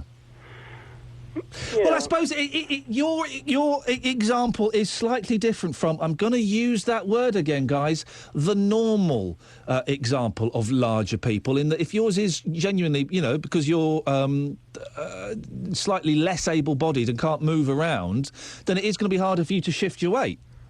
Well, it is, and I don't want to be like this. I've always been a big lad, but I've never been like I am now. I'm glad I've lost the 2 stone. Yep. And I'm trying to lose a little bit more, but it's hard work with the mobility thing. It really is. Hey, listen, Dave, Dave, I'm going to go off on a slight tangent here. Can I ask you, are you a fan of the Great British Bake Off? I don't watch it. Do you get why it's so? Do you get why it's so popular? I don't know. Ask Pete Morgan. He's mad about it. Is he? Oh, yeah. Well, next time I'm with him, I'll speak to him. Dave, thank you very much indeed. 03453 009956. The Great British Bake Off. I do not get it. It's just people cooking cakes. You might as well go to an old people's home or go and see your nana. Or go to a bakery. I like eating the cakes. I don't like watching the cakes being made. I like Mel and Sue. I think they're brilliant. I worked with them. I was lucky enough to work with them years ago. And what lovely people they are. Here we go. We've got a couple of texts about the Great British Bake Off. 03453 009956. The phone number if you want to have your say on it. The Bake Off was mentioned on BBC News. Why? That's not news. That's programme promotion. They did it with EastEnders. Are there no rules against that? No, Richard, I don't think there are any rules. What was EastEnders on the news for? I don't really watch much TV now. I've become the person I always said was a deviant, a pervert. I've become the person that doesn't really watch TV. So I've been watching the In-Betweeners on DVD, but I don't really watch TV anymore. And the Great British Bake Off, I don't get it. I do not get it. Got another text on this. Jay says, Ian, I don't like the Great British Bake Off. The programme is boring. Paul Hollywood is annoying. Oh, yeah, it's him, isn't it? Oh, here we go. And Mary Berry is too old for TV and looks like Supergran. Really? That's not the reason I don't watch it. Too old for TV. OK, well, that's interesting, Jay. Thank you. Because we're going to use that. This is why, again, this is what this show is about. We're going to use that as a slight tangent to go off on, if you don't mind. Is Mary Berry too old for television, in your opinion? I don't think so in the slightest. Hey, more old people. I was bemoaning the fact that we don't get Michael Aspel on the television anymore. And he's in his 80s. Why isn't Michael Aspel on telly anymore? Are you one of those people that likes to see young... Well, again, this kind of ties in with the fat thing. Are you one of those people that likes to see young, beautiful people on television? Or do you think there should be no age limits, there should be no size limits, there should be no restrictions? 03453 009956. Ian Lee. On BBC WM. 95.6. The voice of Birmingham and the Black Country. If you want to give us a call, you're more than welcome to. Now, the story I never thought I'd find myself talking about, but I'm going to allude to it briefly. Brad Pitt and Angelina Jolie have got married after being together for 10 years. One of those people has kissed me. Oh, yeah. It was Angelina Jolie before you start getting... yeah, that's right. That's right, producer Emma, who's filling in for producer Joe, who's still bunked off somewhere. Angelina Jolie, yeah, like, kissed me and stuff. Yeah, she gave me a kiss. Kissed Angelina Jolie. She kissed me... Not and stuff. She kissed me on the cheek and told me that she thought I was very funny. Yeah, that's right. Anyway... They've been together for years, and they've only just got married. And I don't get long engagements. I've always thought that when you get engaged to someone, you've got a window. You don't want to do it too soon, and you don't want to do it too late. I would say between 18 months and 3 years maximum. Maximum is the amount of time you've got to get married once you're engaged. That has to be it. 03453 009956. Can we find the longest engaged couple listening to this? I bet we won't find anybody longer than this. Have we got David Barker and David and Daphne there, please? Yes. Is David there as well? He is. He's just stood at the side of me. Daphne, I'll speak to you first. Now, how long were you engaged before you got married? How long were we engaged? At least 40 years. I was 40 years old when I met David, and we've been together ever since. How did he propose to you? Well, which one do you want? It's proposed about 100 times. Oh, blimey! What do you remember? Do you remember the first one? Well, possibly, yes. I think it was when we got engaged. Oh. You know, around about that time, but right. I was too scared. So I'm assuming he got down on his knee and he said, "Look, Daphne, come on, will you marry me?" And you said yes. And then there were no wedding plans after that. No, there was no wedding plans because I said no 100 times.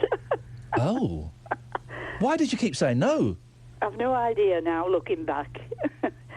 Maybe I shouldn't have said no. Oh, no. Keep him on his toes, Daphne. That's that. Keep treat them mean and treat them keen. So, OK, you were engaged for 40-odd years. At what point did you decide to get married then? What made you change your mind? Well, my age, for a start. Yep. And then we were out having a meal with the daughter and her partner. And David had turned up as usual. Well, we were together. Yes. And it was his birthday. And he suddenly asked me to get married again. So my daughter, being across from us, said, "Oh, go on, Mum, go on." So that's what happened. I went on. And I said yes. I love it. Fantastic. And were you nervous at all? Yes, of course I was. Especially at the wedding day, yes. I mean, we got married and that's it, you know. But, yeah, you do get nervous, don't you? But I didn't think I'd done the, you know, before I thought I may have thought I'd do the wrong thing. But now I haven't done the wrong thing. I've done the right thing. And it took you 40-odd years to realise that he was a keeper, this was the one. Yes, I guess. Daphne, can I speak to David? You can, is he? Bless you, thank you, my love. David, my partner? Oh, my husband now. Yeah, your husband. Get it right, love. Good morning. David. Yes. What on earth has been going on between you two? Don't know. How come 40 years? How come it took so long? Well, I don't know. I kept asking her and said yes, and then we never got round to it, that's all. Do you remember the first proposal? Yes, I do. What happened? I was on the train going to Leeds, and we were passing Sewerage Works, and I said, do you fancy getting married? And she said yes. Well, you're such a romantic, David. Why not, man? Why not? Did you get down on one knee? You must be bloody joking. No, I did not. I'm beginning to see why she was so hesitant to marry you, sir. Did you at any... Just time to do it, I think. So you've been getting engaged for over 40 years. Was there any point when you thought, do you know what, stuff this for a game of soldiers, it's not worth it, and you know, looked elsewhere? No, never. No way. I loved her on that day, and I still love her now, so what's the point? Bless you. I'll never ever go anywhere else. When she finally said yes... Yes. But then agreed to it, and you started, you know, to book the hall and send the invites out, did you think she was going to go through with it? Were you convinced with it? Well, that's where the thing comes in. We knew we didn't organise anything. Her daughter took it on and did everything. She sent the invites out. So we couldn't back out, could we? I bet her daughter was glad to get rid of her, wasn't she? Maybe. But she did everything for us. When did you get married, David? How long have you been married for? A month. Has anything changed? No. We're still arguing. And are you enjoying being married? Is it everything you dreamed it would be? Oh, yes, definitely. It's brilliant being married. Unbelievable. I know I can go out and come back when I want more. No. I've got to ask David. I do like being married. Were you living in sin before? We was, I'm afraid, yeah. Come on, man. I know. That's not what we like. Naughty. Well, I've done it now. I ain't insisting anymore. Hey, David, I really appreciate your time this morning, and congratulations on your marriage, and I'm sure it'll be a wonderful success for many years to come. Thank you, David. Many years? Oh, I haven't got many left. I wasn't going to say anything. You said that. David, you're a good lad. Thank you, mate. David and Daphne, they're married now, engaged for 42 years. I love the fact that she couldn't remember the first proposal. That's how it was on a train. Yeah, it was on a train. Did you get down on one knee? Nah. Look, can we be a little bit sloppy? We're kind of, we've got some serious stuff and some light stuff. Can we be a little bit soppy? Don't always indulge in the soppiness, but this morning I'm kind of feeling it. My wife and kids are away and I'm kind of missing them, so let's indulge in it a little bit. Your proposal stories, please. Because some people do the really big romantic gestures. They hire a string quartet and they go out on a boat and stuff like that. And some people, it's like David and Daphne, just do it on a string. Hey, do you fancy getting married? Yeah, go on then. Mine was by a lake at the foot of Mount Fuji in Japan. Come on. Down on one knee. Thought we were alone. There's a fisherman just over by the hedge. We missed him. Never mind. Your proposal stories, please. And here's something. I got in terrible trouble with some feminists. It was quite impressive, Bernie. I wasn't wasting any chance. I had to smuggle the engagement ring into Japan. That was awkward. I got in trouble with some feminists for saying this recently, and I like the tradition of marriage, of getting married. I like the tradition. And I went and asked my now wife, girlfriend at the time, parents, for permission. And I think that's a nice thing to do. Now, had they said no, jog on, pal, would it have affected me? It would have had an impact on me, but I probably would still have done it. It's just a nice, traditional thing to do. Yeah, I said this once on the telly. I got so much abuse on Twitter. Your wife, I feel sorry for your wife. She's an individual. She's not property. Yeah, I know that. I just thought it was a nice thing. It was we got married in a church. I'm not Christian. It was a traditional thing to do. I like the traditions around. Now, I know she's not property. I know she's not cattle. She's not a sheep. I just thought it was a nice thing to do. Your proposal stories, please, this morning. I want to hear the big, spectacular ones, and I'll be honest, I want to hear the slightly rubbish ones. If anybody proposed via text, oh, baby, give me a call. And are you judgmental about asking for permission? Do you think it's a horribly sexist, outdated, old-fashioned, misogynistic thing? I had all of this thrown at me on Twitter. Do you just think it's a nice tradition? 03453 009956 is the telephone number if you want to give us a call. You can email as well, ian.lee@bbc.co.uk, iam.lee@bbc.co.uk. Matt's in Solihull. Morning, Matt. Hello there, how are you getting on? I'm very, very, very well, Matt. I remember you. Morning. You're the gentleman whose wife is particularly well endowed. Yes, but you see, I never proposed at all. I was married once, but I never proposed. I never said to her, we'll get married. And she never said it either. I don't know, I just went along with it. Because her parents didn't seem to have a lot of bread. And I was paying for things, you see. And they were thinking of a booze up.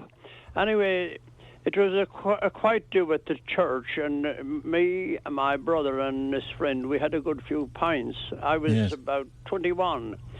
She was only 17 and a half. She wasn't 18. Anyway, the priest, he was yapping away a bit. And after a bit he said... They do yap away, don't they, during the wedding ceremonies? He said, this sermon I'm giving to you is going in one ear and out the other. Well, now, I always regretted it since. I should have said, well, you're telling the truth. It is because I'm not taking a bit of notice of you at all. I'm thinking of my mother-in-law because she's a bit of a tiger and the family I'm marrying into.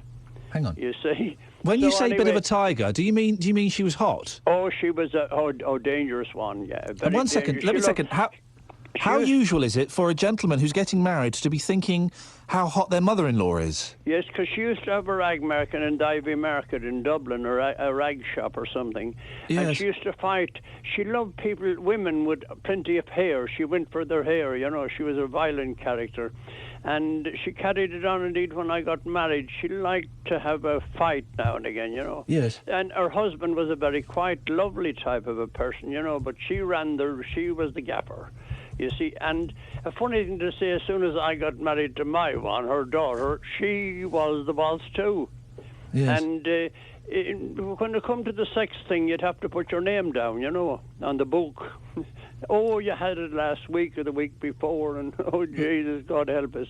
Yes. So, naturally, I branched out, but she was a little plump bird and all. She was nice at the time. But little plump bird, yes. I went for bigger stuff. How romantic. Yes, you like to quote, I think it was Cat Stevens, you like big butts and you cannot lie. I went for bigger girls for the simple fact... Just hover over the fader back there, Andy, please. Yes, go on. My dad and my mum, they were skinny people, and they had 11 kids who were all skinny, you see, and I thought they seemed to be miserable, you know, the skinny lot. So I thought, if I ever get married, I'll go in for a really big bird, you know. Oh, gosh. So I did branch out into the big stuff, and I got a lovely one as well. I ran her alongside with my missus. She was a lovely girl, but she shot up to 19 stone. Why? And so she got too big for me then. and I had to have her trimmed down a bit. I paid Wait, hang on a minute. Gosh, your life is so complicated, Andy. Yes, so it was very complicated. I paid £534 to have her cut down to size. What do you mean cut down to size, Matt? Well, I wanted her down about 14 stone, you see. She was 19 and this is while you were still married to your wife? Yes, I was still married to her, yes. Gosh, what a gentleman. Well, I mean, but I treated them, all the women that I lived with, and I'm still friends with them today. Some of them you treated them well? You know, some of them even are though you passed were on, but we never had a row. Never fell out. Never had, and well, that's great. I thought a lot about women. You know, I thought a lot about them. I can tell. They have a hard life. You know. They do, don't they? Especially watching over their shoulder with me. You see. Yeah. So this kind of links in with several of the stories. The first story is that you'd probably be more likely to hire a larger person, would you, than a slim person? Well, yes, and I did have a couple of large people working for me because I was in the contracting business, and I hired one man, and he didn't do much work. In fact, he was in my way because I had to do the wheeling and the filling of the barrel, and he stood now and again watching me. But he used to like telling jokes and tales, you know, while I was working. So I was very glad when he decided to chuck the job in. Gosh, what an extraordinary gentleman you are. Matt, very quickly, are you a fan of the Great British Bake Off? Don't know anything about it. I don't have a television. Oh, don't you? Why? That's why I'm an outdoor bird, you know, on the lookout for more women, you know. It's a hobby of mine, you see. So you don't have a television, so you can go outside and look at women? Yes, I never had a television. Never. We did when I was married, and the wife paid the thing, and I don't know. But now that I'm living on my own, she passed away, and I just go out on the buses here and there. But the television would be in my way. I'm out most of the day in the fresh air, you see. And looking at women? Yes. Well, looking or on the lookout, you know, we just wouldn't go for anyone. Now, I'm very selective, like, you know, at my age. You see, I'm a pensioner, you see. Yeah. Oh, yeah. So, you see, but I'm living it up, and thanks to the bus pass persons that gave us the bus pass, it's handy, you see. I'll be way out now at 12 o'clock, and I'll sit round St. Martin's. If you go round there, you'll see me sitting there. Okay, well, if there are religious fanatics screaming and shouting. If there are any large women who want to cop off with an old man, then Matt will be sat at St. Martin's from just after midday. Sitting by the church, and I do cop an odd one passing and ask them how they're enjoying life, and you know, the odd one sits down a minute, talks to me, and more times they look the other way. You know, they might have a husband, you know, or two of them, because most women today has two husbands, you know. Sorry, two. I was just about to let you go, and then you said something that sounded like nonsense. They have two husbands. Yes, in case they wear the other one out, you see, you know. Yeah. Okay, Matt. Absolutely bonkers. Thanks very much indeed. 03453 009956. What a frightening glimpse into the world of Matt. What a frightening glimpse into his life. Gosh, again, very rarely am I rendered speechless. Now, I got nothing to say. A text here about fat people on planes. Why should we pay for excess baggage on an aircraft when obese people who carry extra body weight don't? Well, there was talk of that, wasn't there? Of making larger people pay more money for their tickets. And you know what?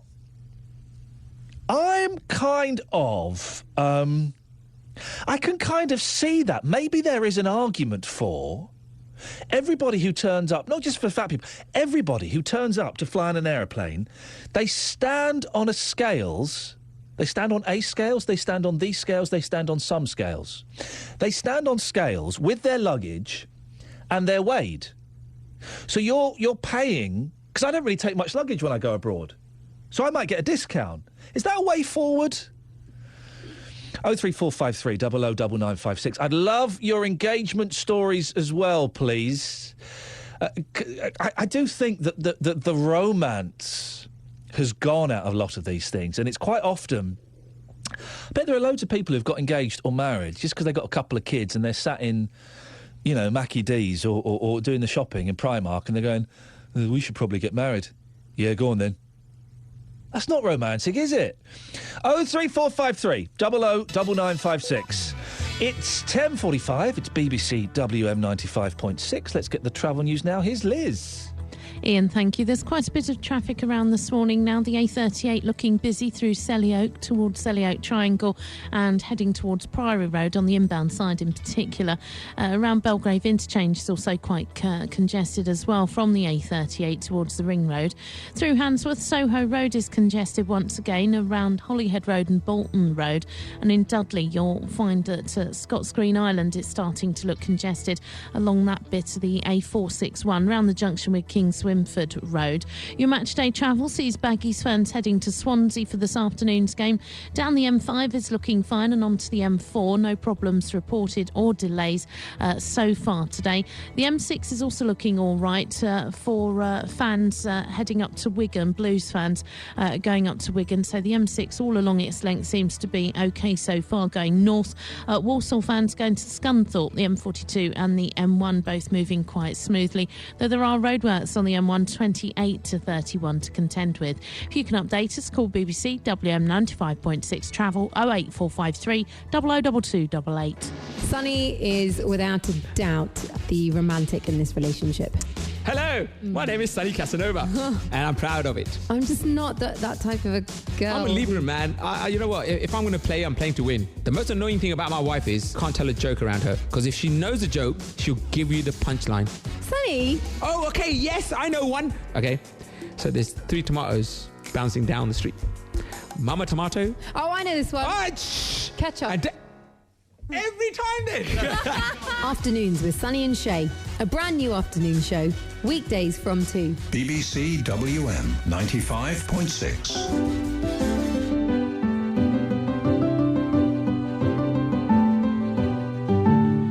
I have no idea, dear listener, what this music is. I am informed it is the Great British Bake Off theme. A programme that's about people who make cakes. I don't... It's been a phenomenon, hasn't it? Hasn't it? It's been a real phenomenon. I don't understand it, but people adore it. And this week it's been on the front pages of all the newspapers. Can you sell the Great British Bake Off to me, please? 03453 00 9956 is the telephone number. Here's a bit of what has been called Bincident. Whose is this? Ian's, I think. Where's my ice cream? It's here. Sorry, Ian.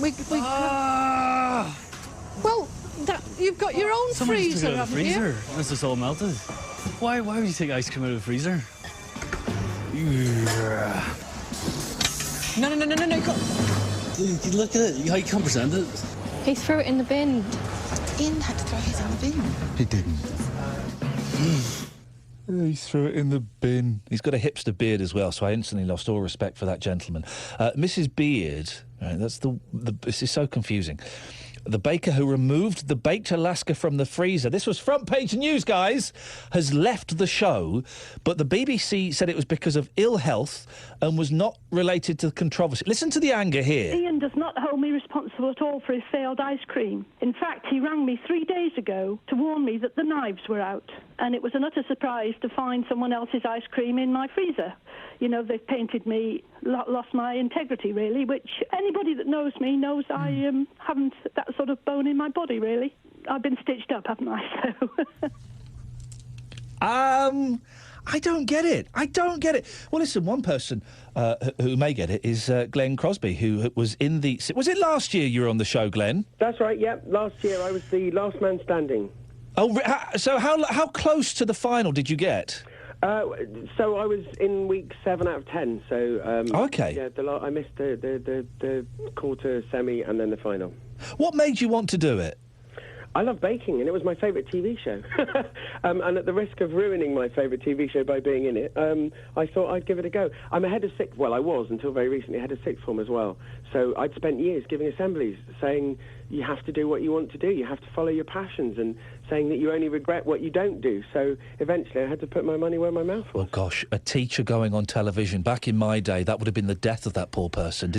How were you treated back at school? Well, do you know what? I was pretty nervous about it, particularly in one week where I did blub like a little boy who dropped his ice cream. A teacher crying on television! It doesn't get any better than that! And you know what, Ian? They didn't just have it in as a little sequence. You know when you do a reality TV show, you're filmed for hours and it normally turns into seconds. Well, it was about it was the longest period I was on the Bake Off the entire time, and I was completely unintelligible, just squeaking and blubbing and mewling like a little boy, and it was pathetic. I bet the pupils must have destroyed you on Monday. You know what, though? They were really kind. I think it's Magic Telly Stardust. They were just so impressed. I couldn't believe how kind they were, and I live down in Devon, so we're a pretty easygoing bunch down here. I suppose so. OK. What you say you're a fan of the show. I've watched bits of it, and I'm a big fan of Mel and Sue. I think they're absolutely brilliant. But I don't get it, Glenn. What is so magical about this show? Well, I think the whole recent controversy might make some people doubt it, but I think the show actually has real integrity, because the people who do it genuinely are ordinary people who just love baking. And I think, of course, it was in the back of our minds that if we won, perhaps it could change our lives. But honestly, that wasn't what we did it for. You just literally have got 12 people who are absolutely obsessed with food and baking, who love doing it, and, they're just there having their genuine, honest reactions to the things that happen. And I think that's what comes across. I think people realise that they are ordinary folk. It's not contrived, it's not manipulated, it's not artificial. And then, of course, who doesn't love food? You might not be a huge fan of the show, Ian, but I bet you're partial to a bit of cake. I love a cake. But I like to go and buy a cake and go home and eat it. I don't need to see people in a tent making it. Well, I think the thing is that if you are interested in having it and you have something homemade, you realise that money can't buy that. That when it's fresh out the oven or it's still warm, you take a Chelsea bun and you buy it from a shop, and that's all very well and good. But if you make it yourself and you put in the flavourings you like, and it's still warm from the oven, it's a taste of heaven, mate. It's a taste of heaven. Greggs do some great cakes and pasties as well. I don't know if you're aware of that. They do, and I'm not knocking them, but that's a perfect example. I know what you mean. I'm quite partial, but you take the sausage roll, right, and I'm speaking man to man here, Ian. There is, frankly, a girl asked me not too long ago on one of my tours, she said, actually it was at the Edinburgh show, she said, I want my boyfriend to propose, what kind of cake should I make? And I was like, love, don't make him a cake. If you want your boyfriend down on one knee, wrap some sort of meat in pastry, and that will work much more effectively. It's very phallic. It tells the story.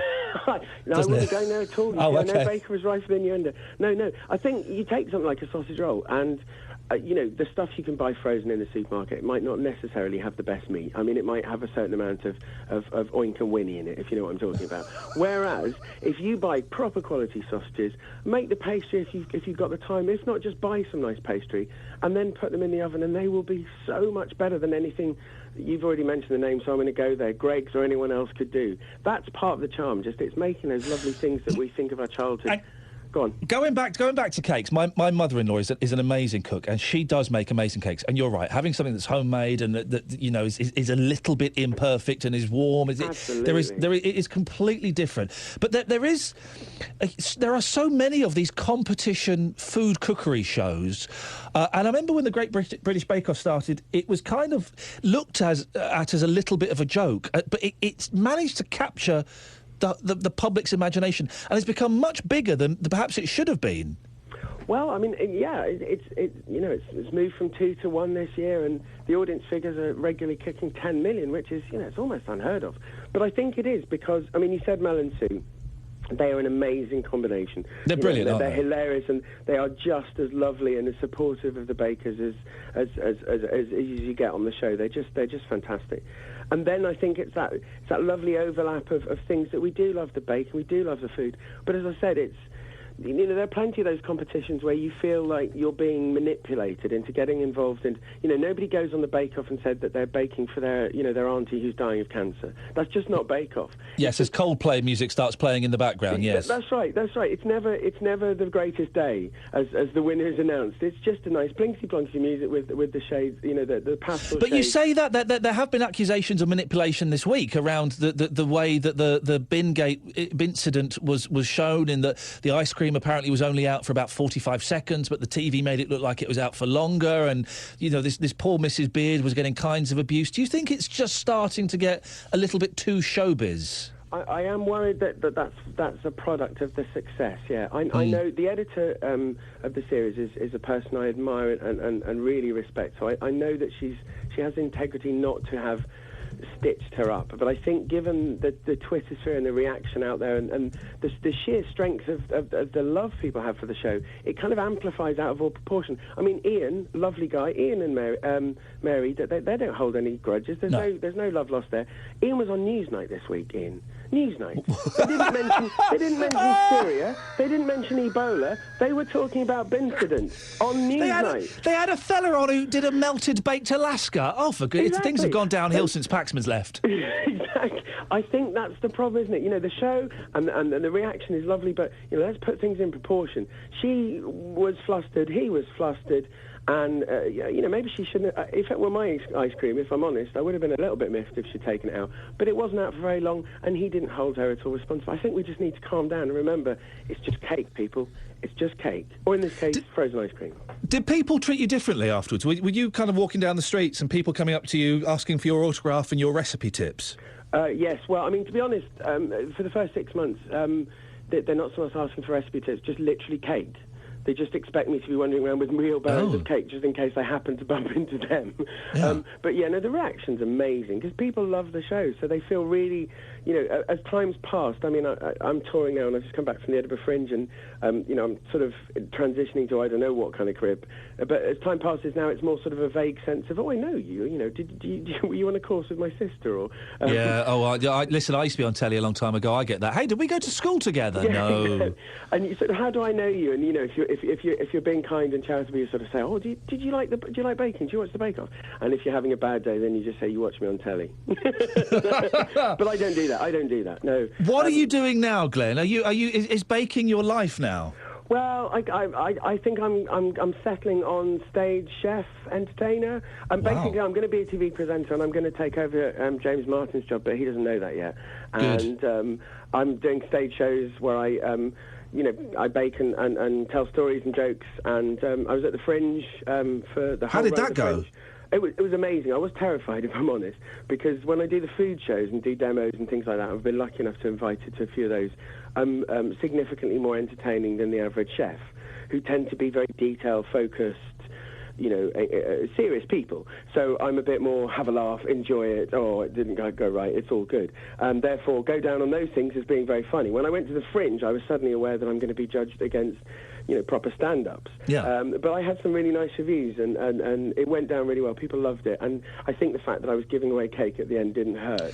But a little bit of bribery always good. This is the new phenomenon. It's gone from the cookery show to chefs and bakers and you going out and doing live theatre shows. Absolutely right. That's weird. Come on, that is weird. It is, but do you know what? People are sometimes they're looking for some music that's going to take them somewhere transcendent. Sometimes they're looking for really great theatre, and other times you just want to be entertained. And actually, that's what we do. I mean, I did say to Paul Hollywood when I saw him not too long ago that he copied my idea because I did get my tour out and about before he did, but he didn't take that very well. As long as you don't copy some of his ideas, you'll be okay.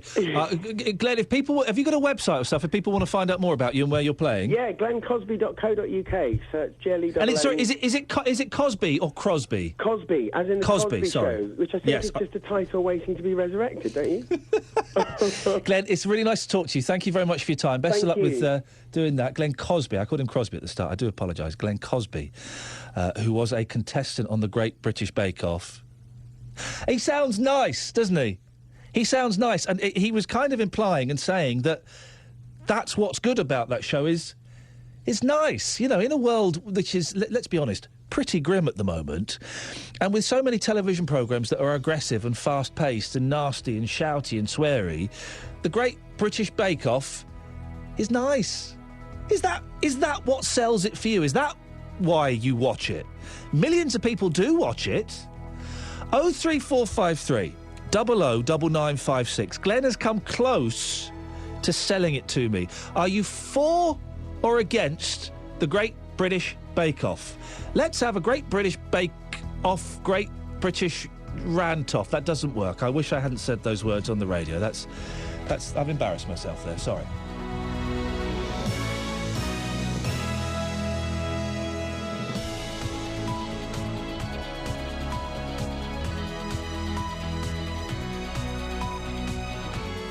The voice of Birmingham and the Black Country.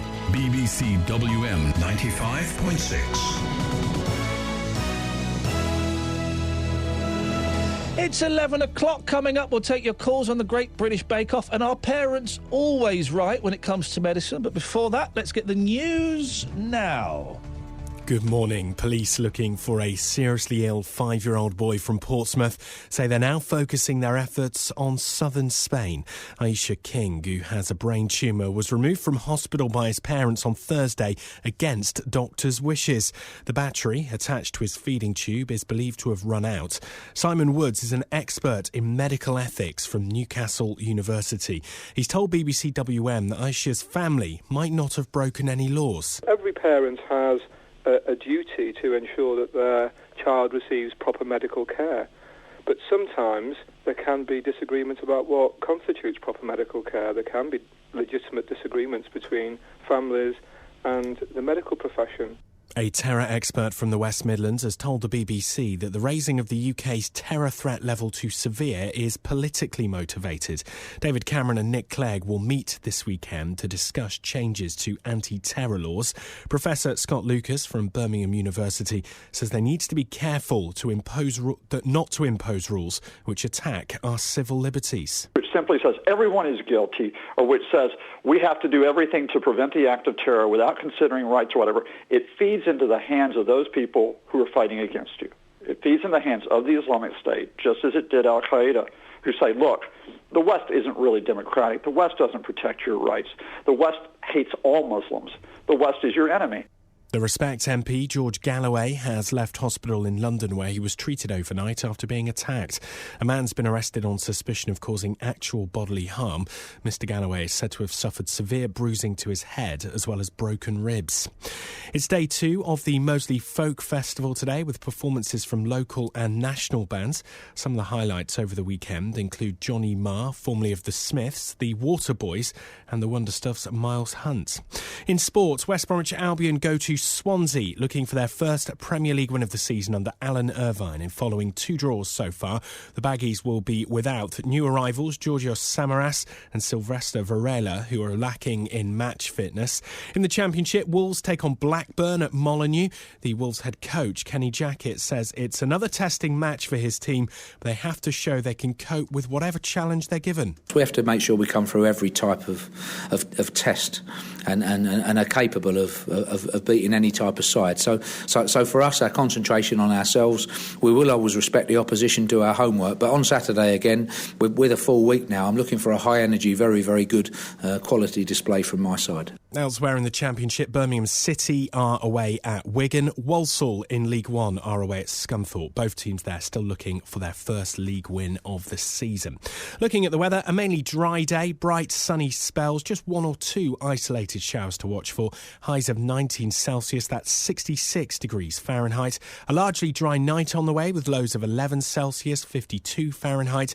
And Sunday, dry with sunny spells, highs of 20 degrees Celsius, that's 68 degrees Fahrenheit. BBC WM 95.6 News. There's more online at bbc.co.uk/WM. The voice of Birmingham and the Black Country. You should take in other religions and treat them as you would want to be treated yourself. We are even more intelligent. They treated me with the utmost respect. Iain Lee, Saturdays 9 till 12. BBC WM 95.6. Morning! This is Iain Lee, BBC WM 95.6. It's 4 past 11. Daz will be up at midday. We'll speak to him just before midday to find out what on earth he's doing. A little recap. Fat people. If you're fat, are you treated differently? We spoke to one guy, I think it was Tim, who's 23 stone, and he says that people treat him like an idiot, like he's thick, like he's stupid. And he sounded very intelligent, sounded very alert and with it. Do we treat fat people badly? We're also talking about your marriage proposals. Brad and Angelina have finally got married. She kissed me once. Yeah, that's right. Angelina Jolie kissed me and told me she thought I was funny. Yeah, that's right, guys. How long have you been engaged for? And your proposal stories, was it? I'm looking for the ridiculously romantic you're in a hot air balloon, or you hired the red arrows, or the rubbish. You're in Starbucks and you went, maybe we should get married. Or maybe you did it on a text. Do give us a call on that. And the Great British Bake Off. We just spoke to Glenn Cosby, who was a contestant last year. He's making a living out of cooking. Good for him. I don't get it. 03453 009956. Have your say. Across the West Midlands, call 03453 009956. BBC WM 95.6. Okay, I was trying to do a Brummie accent there, guys. I've just had Andy, who's working with us here this morning. Was that Scouse? No, I was trying to do a Brummie accent. Accents are not my forte. That's why I try not to do them. Barry's on the line. Morning, Barry. Morning, Ian. Yeah, how's Tamworth this morning, Barry? Sorry? How's Tamworth this morning? Good? It's quite all right, mate. Quite all right. What I was going to say, so for a start off, like, calling somebody, who's fat, thick and stupid, I'd say I'd hate to say that's a Joe Brand. Oh, well, she would certainly sort them out. I mean, there are thick, fat people. There are thick, skinny people. Assuming that someone is thick just because of their weight seems unfair. But we do make knee-jerk reactions, don't we, Barry, when we see larger people? Yeah, I mean, as a guy's like a work or a shirker, I mean, that's a mindset. That's something to do with the physical, the body. I mean, that is in the mind. I mean, I've met people who are brilliant workers and they'll never become a shirker. And then you've got a shirker, no matter what you do, you ain't going to change his mindset. That's the way they are. What about a Gurkha? Program. Sorry? What about a Gurkha? A Gurkha? You got a worker, a shirker, or a Gurkha in a burqa? Yeah. I mean, I've worked with all kinds of people. I'd say I've worked with fat people who have been good workers, and I've seen fat shirkers, and I've seen thin workers and thin shirkers. You know what I mean? Never seen a fat Gurkha in a burqa? Fat Gurkha in a burqa. I see a lot. No. You excite me on that. Probably best not to go there. Now, the Great British Bake Off, Barry. Do you get it? No. Oh. Well, I do, because what it is, television makes so much money from doing its worst, it can't afford to do its best. I mean, it's like a lot of these programmes now, like, I mean, it's very cheap production stuff, ain't it? But, I mean, like, it's like, I read in the papers this week, it was in this week, it's about some bloke off Bake Off, like, something to do with his ice cream. Well, I didn't read it all, like, I just read a bit, and I carried on, like, I thought, well, on a well, we just heard the fellow with his ice cream. His name is Iain, by coincidence. He was on Newsnight this week talking about his ice cream. Actually, I must have missed it. I mean, I have been watching Newsnight. I mean, I regular viewer of Newsnight, and I've been watching a lot of the news this week. With what's been happening in one certain part of the country. I mean, it's like yesterday. When they come on about the terror threat being raised to whatever it was, I forget. But I mean, as soon as that come on, after about a few minutes, I thought, I know what this is all about. This is trying to detract from some other situation that's been in the news. And I truly believe that should be the case. I mean, what do you believe? I missed that. What do you think about the terror threat? Well, I believe that terror threat was a ploy to distract from what was happening up in Rotherham. I really do. What, the fact that I might be wrong. Which aspect? The fact that the police commissioner won't step down, or what? Well, there's lots of them. I was watching Channel 4 News, actually, and there was the interview with this one person on Channel 4 News, and then towards the end they said, right, the lady who reports, I forget her name, and she says, coming across the screen, you will see the amount, the names of the people we've tried to, we have contacted them, but they won't talk to us, like. And it's coming across the screen, and it was giving you name after name, a stream of names who would not be willing to be interviewed by Channel 4 News. I've got to say, this is brilliant how you've gone from the Great British Bake Off to the raising of the terror threat to Rotherham. Well, all right. Do you want to go back to the Great British Bake Off? No, I think again, this is why I love doing this show so much, Barry, because a lot of other radio shows would try and get you back on track. I'm happy to run with this.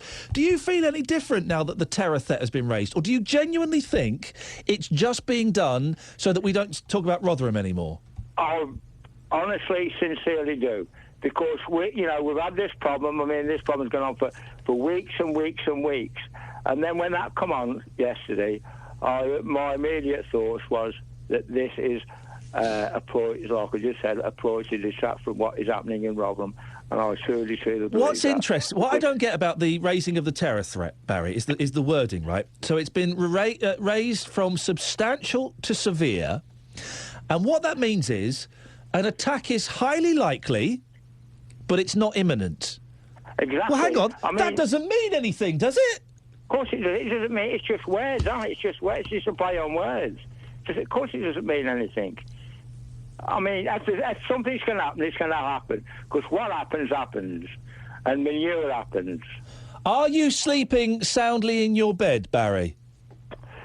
Well, of course I mean, what's the point? I mean, there's no point in worrying about it, because if this can happen, this can happen. I mean, it's like anything. I mean, that's what life's all about, isn't it? I mean, just take it as it comes. There's nothing you can do about Barry, nice to talk to you. Listen, I'm going to move on, but listen, this is... I cannot stress this enough. I'm a big fan of tangents, and to get from the Great British Bake Off to a conspiracy theory that the raising of the terror alert system is been done to cover up Rotherham is wonderful. What you can come and call in with any of that stuff. 03453 009956. Barry's mentioned the raising of the terror alert. I did kind of want to ask you about it, and I didn't know how to introduce it without being all clunky. Well, he's done it for me now, so I can get straight in there. Do you feel any different? Has it made you panic? Has it made you double lock your doors? Has it made you look at people suspiciously? Or has it made you just go, ah, well? Or do you agree with Barry that it's a conspiracy theory, man? It's to distract us from something else that's going on. I'm not convinced about that. But I do. This is the wording of it, right? And it is, I think, unless you can explain otherwise, ultimately meaningless, right? The level of threat from international terrorism has been raised from substantial to severe. That means an attack is highly likely, although there is no evidence to suggest an attack is imminent. An attack is highly likely, but not imminent. What the hell does that mean? Doreen, do you understand that? I think they twist... they don't come out with the truth. They try to wrap things up. No politician give you the straight So answer. what do you think they're doing then? Do you agree with Barry it's a conspiracy theory to cover up... conspiracy. I think we are under threat. I think we've not just been threat now. I think it's been for a long time. It's a good job the other religions, like the Sikhs and the Hindus, don't feel this way inclined. God, the country would be in a bigger mess than it is now. You know, you never hear them getting up and we could do this and we'll do that, do you? You do it, well, you do it occasionally of Christians going, hello. Sisters, but it don't matter about our brothers and sisters. Is this on? You know? You do hear of... about hello? Christians that they're persecuting. Yeah, well, you do, Doreen, you do hear occasionally of Christians going nuts and killing people. Yeah, but, like, you know, the woman that resigned, the Muslim woman who was in the government, she resigned over the Gaza Strip. Yes. Because they were Varsi. Muslims. Would she have resigned if they'd have been killing any other person? I don't think so. If they'd have been killing Sikhs or Hindus, would she resign? No. Well, but possibly not. Because they're the same religion as they. You know, they shouldn't bring religion into politics. But that's because they were of the same religion to her. She's obviously got a closer connection with it. But, yes, but the point is, you don't get other people resigning because they're killing other people. Well, that maybe more people should resign. Perhaps they should. I don't Maybe know. that. I tell you what. I've rung up about that. I've rung up Yeah, I know. about the bake-off. But can I just say, and Dory, listen, stay there. We'll put your fader down. We'll come to you after the travel because I want you to have your full say. David Cameron. Now we're talking about this. I should just clarify. David Cameron made a really big point this week when they increased the security level of saying it was politicised Muslim extremism, not Islam, the religion itself. Made a big point of saying that. And do I have to say it's not all Muslims? I don't think I have to say that anymore. You know that, don't you? It's not all Muslims. It's not all people who follow Allah that believe in that. It's a minority. Do I need to say that anymore? I don't think I do.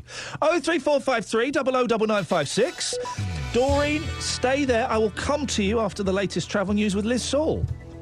Ian, thank you. There's problems on the M5 northbound in the roadworks. Once again, a lane has been shut. A vehicle has broken down between 5 and 4A. The Droitwich exit to the M42 interchange. Traffic is quite heavy going, not least because of the roadworks there, but obviously with the additional lane closure, that's adding to the general congestion. It's very heavy going on the M54 all of a sudden around junction 1 and 2. That's the Wolverhampton exits. The A460 to the A449 between the junctions, particularly heavy going as you head west away from the M6. The A5 around Caldicot is looking quite congested near to Nuneaton Lane, the A444. There are some roadworks going on around there. The A38 into Birmingham through Selly Oaken towards the Belgrave interchange looking better than it was. Your match day travel sees Baggies fans off to Swansea. Down the M5 going south through the roadworks isn't too bad.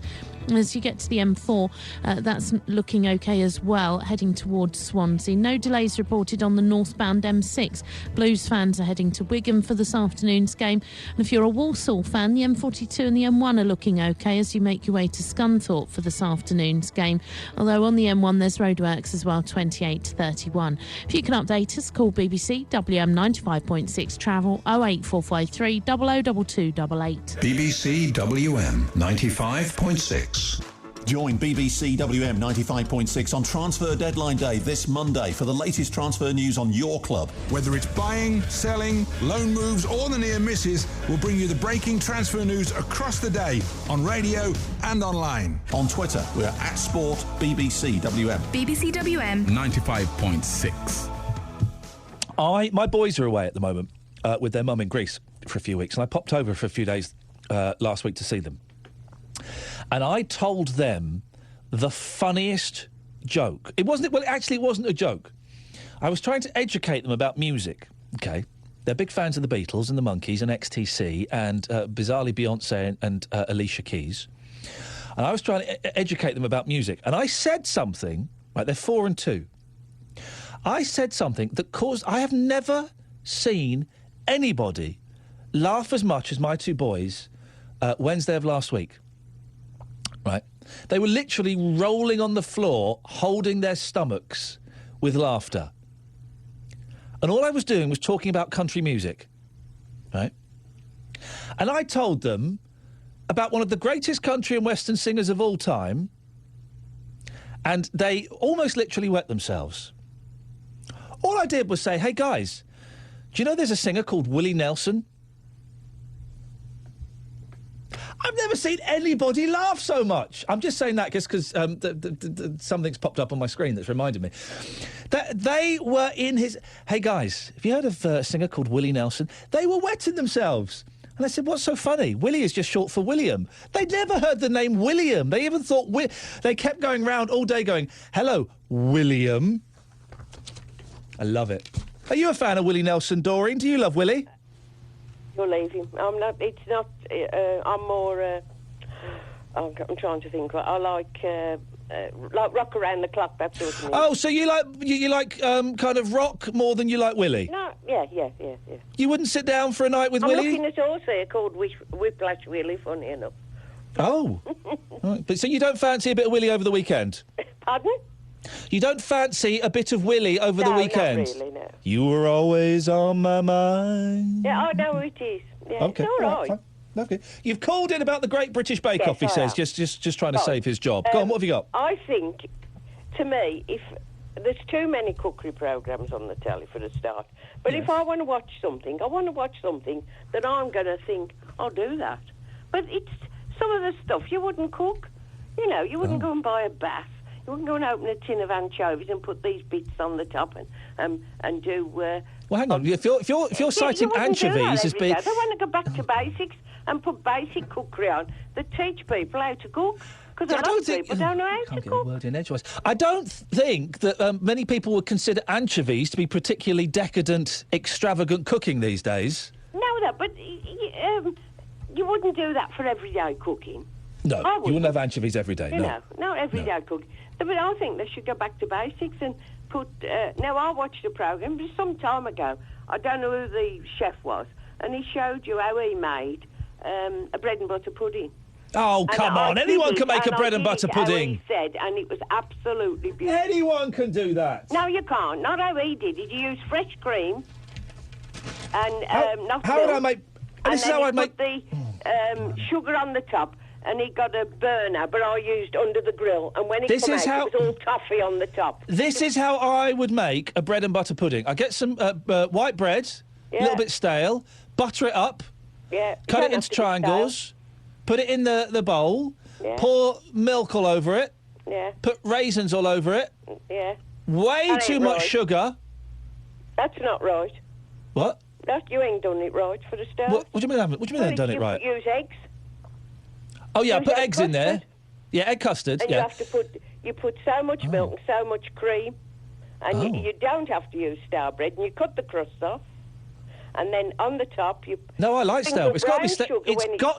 It's got to be stale bread. Not necessarily. Of course it has. No, it hasn't. Of course it has. Are you nuts? I worked in catering, and I've stood there and buttered the bread for bread and butter pudding, and it wasn't stale.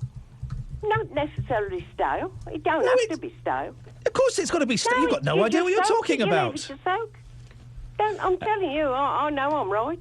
Hey, Emma, that's producer Emma. When it's finished, you put sprinkle brown sugar on the top. It's got to be stale. Down the burner, but I put mine under the grill and watched it, and then it all went like toffee on the top. It was absolutely gorgeous. Doreen, stay there. Yeah. Beryl's in King's Standing. She wants to say hello. Morning, Beryl.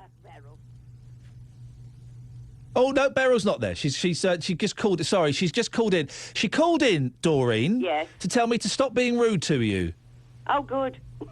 I'm not rude to me before. I'm not being rude to you today.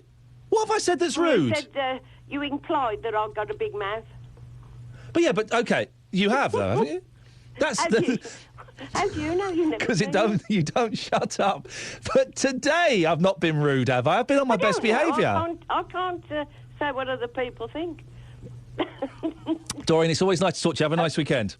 See you later on. Well, I'll show you how to make a proper bread and butter pudding.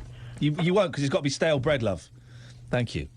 Your bread and butter puddings, please. 03453 00995. It's got to be stale bread. Of course it has.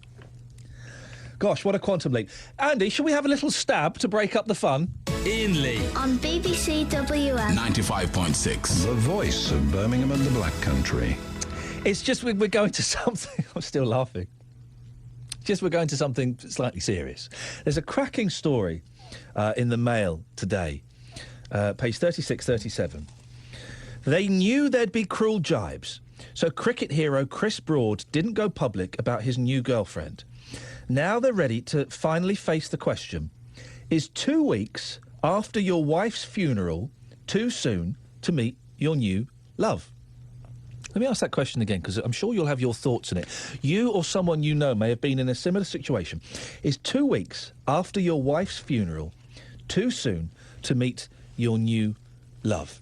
His first wife, or his wife, Michelle, took her own life 4 years ago as she was fighting the neurological condition motor neurone disease. They're in the paper. He's in the paper with his current fiancée, Rosemary McDonald, and they've discussed how they met just 2 weeks after Michelle's funeral. I'd love to hear your stories on this, please. 03453 009956. Well, we're joined by not just any old relationship expert. For goodness sakes, it's the best relationship expert in the UK. It's Jo Hemmings. Morning, Jo. Good morning. Thank you for that. Thank you very much for coming on. 2 weeks after your wife's funeral, you start going out with someone else. Is that too soon? Well, it does seem shocking, but if you look at it and think, the way his wife died, and probably she was very ill for a long time, and he, more particularly, bit his most vulnerable and needy at point, you know, feeling really kind of emotionally bereft. You know, in psychological terms, he probably needed to meet somebody quickly because he felt so, you know, lonely and was grieving. So it seems awful, but in some ways you can see exactly why it would happen at that point, or could happen. What's interesting about this story is the fact that they've kept it a secret for so long, because obviously they were afraid of how they'd be viewed. I think that's exactly right. I mean, he kept it a secret. It's an interesting conundrum now because, you know, part of you thinks, well, it's wrong. I think people will think it's wrong. And he recognises that, and exactly why he kept it secret. And now he's let it out. You know, that sort of the anger or resentment or the feelings that people will have kind of dissipated a bit because he has been courteous enough, I suppose, respectful enough, perhaps that's the right word, to have kept it quiet. Is it disrespectful to get together with someone? I mean, yes, his wife was ill and it went on for a long time and it was degenerative and it was a particularly tragic ending. But I'm trying to get my head around that 2 weeks after the funeral. That seems really early. Is that disrespectful? I mean, he would have had to kind of weigh up. I mean, I don't know how quiet he kept this relationship. I mean, particularly, say, from his wife's family. I mean, that must have sort of had a real impact. Yeah. In all honesty, I think if you do meet somebody and you are in that needy, vulnerable state, it isn't disrespectful, because it's not actually saying, I loved my wife any less. It's just saying, in fact, I loved her so much and I miss having that intimacy and companionship that I needed somebody else to fill that void. I mean, no, in that respect, I don't think it is disrespectful, but I know how people perceive it as such, because it just doesn't feel long enough. But, you know, how long is long enough? Well, that's it. It's almost like saying, so what is the exact amount of time you should wait before you get together? And, of course, there's no answer, is there? There is no answer. There is no answer. I think people would guess that, well, it should be 6 months to a year at least. But, I mean, why should it be? What are we supposed to be doing in that period? I mean, does it show that we're mourning more if we don't meet somebody else? But, in fact, I think he was needy, and he met someone at a time when he wasn't most needy. And I don't know that I could feel like I could criticise him for that at all. They've been together for a few years, so obviously this is, you know, they're in this for the long haul. But it could be argued that you say he was needy. That's not the best reason to start a relationship, is it? No, it isn't the best reason, and often those kind of relationships, you know, they kind of don't last simply because you're at such an incredibly fragile and vulnerable time that when you come out of that, perhaps that isn't always your best relationship, or as you say, the best time to go into it. But nevertheless, people often do it because they have that emotional void, and they you know, find it unbearable to live without that kind of intimacy, sharing their feelings. Yeah, they don't always work out, but I understand the need for people to do it. In his case, it seems to have worked out, which is, you know, fantastic for him. Good luck to him. And I know, for example, that if I died, I'd want my wife to find someone and be happy and, you know, and to live a full and contented life. And I'm kind of getting from reading this story that was also the wishes of Chris's wife. I had a very bizarre conversation with my mother-in-law a few years ago. This is the kind of weird stuff we talk about. And she was saying that if her husband, who she's been married to for years, died, she wouldn't want to find anybody else. He was the love of her life. I was like, oh, yeah, that's interesting. And she said, oh, I'm guessing the same would be for you, Iain, with your wife, her daughter. That if she died, you know, that she's the love of your life, you wouldn't be able to find anyone else. And I'm thinking, I'm not quite sure that's true, actually. I'm sure I could eventually, at some point, move on and find someone. There must be a lot of guilt for people when they do this. And I'm you know, we're trying to imagine what these people are thinking. We don't know. But I would imagine that there is guilt on both sides of this. Yeah, I think people are very torn. I mean, it's a really interesting, odd conversation to have with your mother-in-law. Yeah, really, weird one. She's Greek, so we talk rubbish a lot. Yeah, I mean, there is no winning in that conversation, really, if you're honest. So, yeah, there is, of course, there's guilt. I mean, there's a sort of the conscious level of guilt and responsibility and concern about what other people think and a feeling of responsibility. And then there's a sort of almost a subconscious level of need. And sometimes I think if you don't meet someone quickly, it could be a very, very long time until you meet them. That often occurs. People don't meet somebody else if they don't do it quite quickly because they're not in that frame of mind. They don't have that vulnerability, and once they've got over it to a degree, of course you never get over it, but once you're through the worst of it, sometimes it doesn't happen at all for people. So And I also think take the opportunities while they're there. If they People come fall along. in love when they fall in love. You can't. You meet the right person and you click. Then that's great. But how important should other people's opinions be? Because friends and family, the family of the person who has died, I'd imagine there could be a lot of disapproval from them. Well, they could be, and perhaps it would be apt to have a conversation with them and reassure them that meeting somebody else has nothing whatsoever to do with the love that you had for their son or daughter. But you make a good point when you say it is about.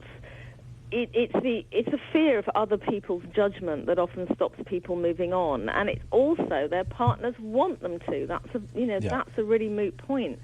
They want them to be happy again.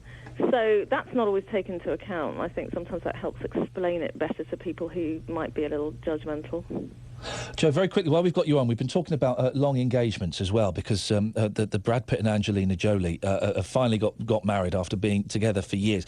I've always thought with an engagement, you've got a window, 18 months to 3 years. Anything earlier than that is perhaps a little too soon. Anything after that, then you're probably not going to get married. Yeah, you're old-fashioned thing, you. I am.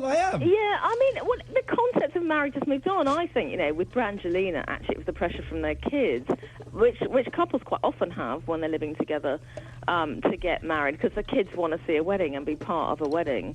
And also, perhaps in their case, a little bit was sort of proving any doubters wrong. If anybody says our relationship isn't rock solid, here we go, we're getting married. So I think people wed, sometimes they financially can't afford it, sometimes one isn't that committed, they don't really believe in it.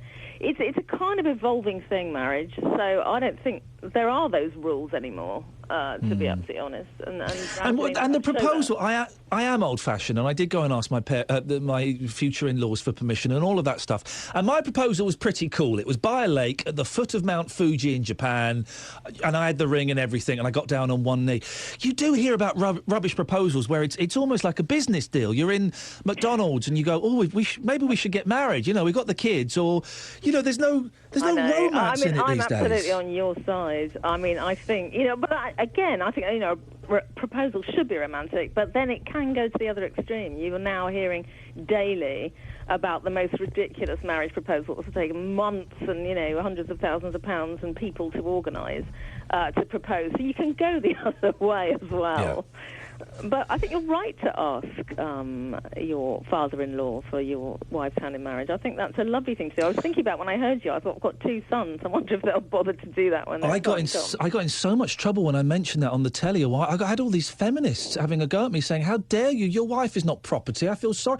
And of course I know she's not property, but... What to do with it? It's just a tradition. I get very annoyed when feminists, and I consider myself to be a feminist, I still think certain traditions are wonderful, have nothing to do with feminism. It's the tradition of it. Thank you, Joe. Listen, really nice to talk to you. Thank you very much. Joe Hemmings, relationship expert. An all-round good egg. Am I saying that just because she agrees with me? Yeah, probably. Your stories, please. So much to talk about. It's the last 30 minutes of the show. Let's just kind of have a little summary of what Joe and I were just discussing there. Well, we started about this story, which I've just thrown on the floor. It's 2 weeks after your wife's funeral, too soon to meet your new love. I know I'm speaking to a very small percentage of the audience here, but I would love your stories on this. Maybe your partner died, or you split up, or it was your parents, or something like that.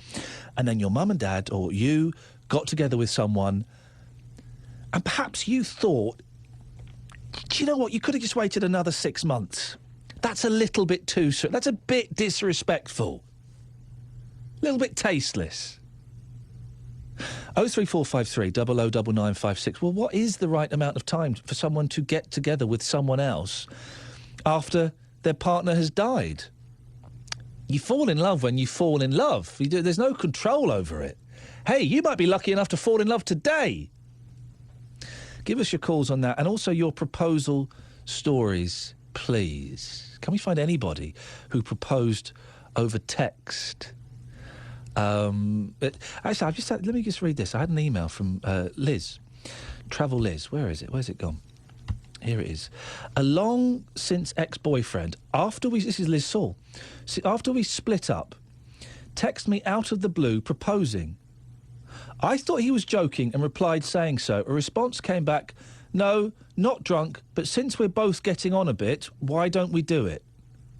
Well, Liz, I hope you jumped at the chance of that romantic offer. Your calls on that, fat people, and how on earth do you make bread and butter pudding, please? 03453 009956. Darlaston, Edgbaston, Erdington, Paisley, Gornal Wood. Have your say across the West Midlands. BBC WM 95.6. Mary's in Harborne. Morning, Mary. Good morning, Ian. How on earth do you make a good bread and butter pudding? It's got to be stale bread, hasn't it? No. I use fruit bread. What? Fruit loaves. What, like malt loaf? No, fruit loaves. Oh, OK, so bread with bits of fruit in. It's got spice in it, and it really lifts it. And I use I spread it with margarine usually and marmalade. And then I beat egg and milk and pour over it. Perhaps put some mixed fruit in it. But if I want an individual, I use something like a hot cross bun. Now, I'm laughing because that sounds brilliant. Yeah. They're using the fruit bread, though. Mary, with the greatest respect, you're cheating, aren't you? No, because it's got spice in it when it's made. I think you should be adding the spice separately. Hey, what's the difference between bread pudding and bread and butter pudding? Well, bread pudding's stodgy. I don't like bread pudding at all. I like a bit of it. I can't have too much. That's kind of like the thick brown one, isn't it? Yeah. And what's a spotted dick? A spotted dick is a suet pudding. I miss in the age of everyone being healthy and being told what they should and shouldn't eat. I really miss the big fatty stodgy puddings. Yeah. Well, what I do with my bread and butter pudding, I use skimmed or semi-skimmed milk as well. Oh, so you're cream. Healthy. Yeah. I think if you're going to have a pudding, you might as well just go all out and have everything on it. Oh, I don't know. Not after you've had a good say a Sunday lunch. You don't want too heavy a pudding. Mary, nice to talk to you. Thank you very much indeed. Okay, Ian. Bye. Thank you. There we go. I'm still a traditionalist. I do think that you need to have stale bread when it comes to a bread and butter pudding. There are some things you just can't skimp on. And the stale bread is essential, isn't it? I'm really tempted to make a bread and butter pudding today. Tell you my favourite pudding, yeah, why not, we're doing it, is apple crumble with custard, hot custard, ice cream and cream on the top. Yeah? That's what I'm talking about, guys. And whenever I go into a Greasy Spoon, a cafe that does apple crumble, some of them do, and I say, yeah, can I get the apple crumble with the custard, vanilla ice cream and cream? What, on the same plate? Yeah, all together. But the ice cream will melt. I know. That's the plan. 03453 009956. Susanna has texted him. Of course it doesn't matter if the bread is stale. This is why I love doing this kind of show, because we can put out all this serious stuff about the raising of the terror alert. Is there a conspiracy to cover up Rotherham? Are you and the thing that gets you going is bread and butter pudding. Marvellous. Well done, you. Of course it doesn't matter if the bread is stale or fresh for a bread and butter pudding. You pour liquid all over the bread, so it'll end up soggy anyway. What's the difference? There's still something about the taste and the texture of the stale bread, Susanna, that isn't broken down by the milk. And while we're talking about crumble, the best crumble in the world? Well, the second best is rhubarb. The first best, and this has never been invented. Why has nobody invented this? You get apple crumble, you get rhubarb crumble. Why don't you get crumble? I would pay top dollar for a bowl of crumble, where it's just crumble on top of crumble.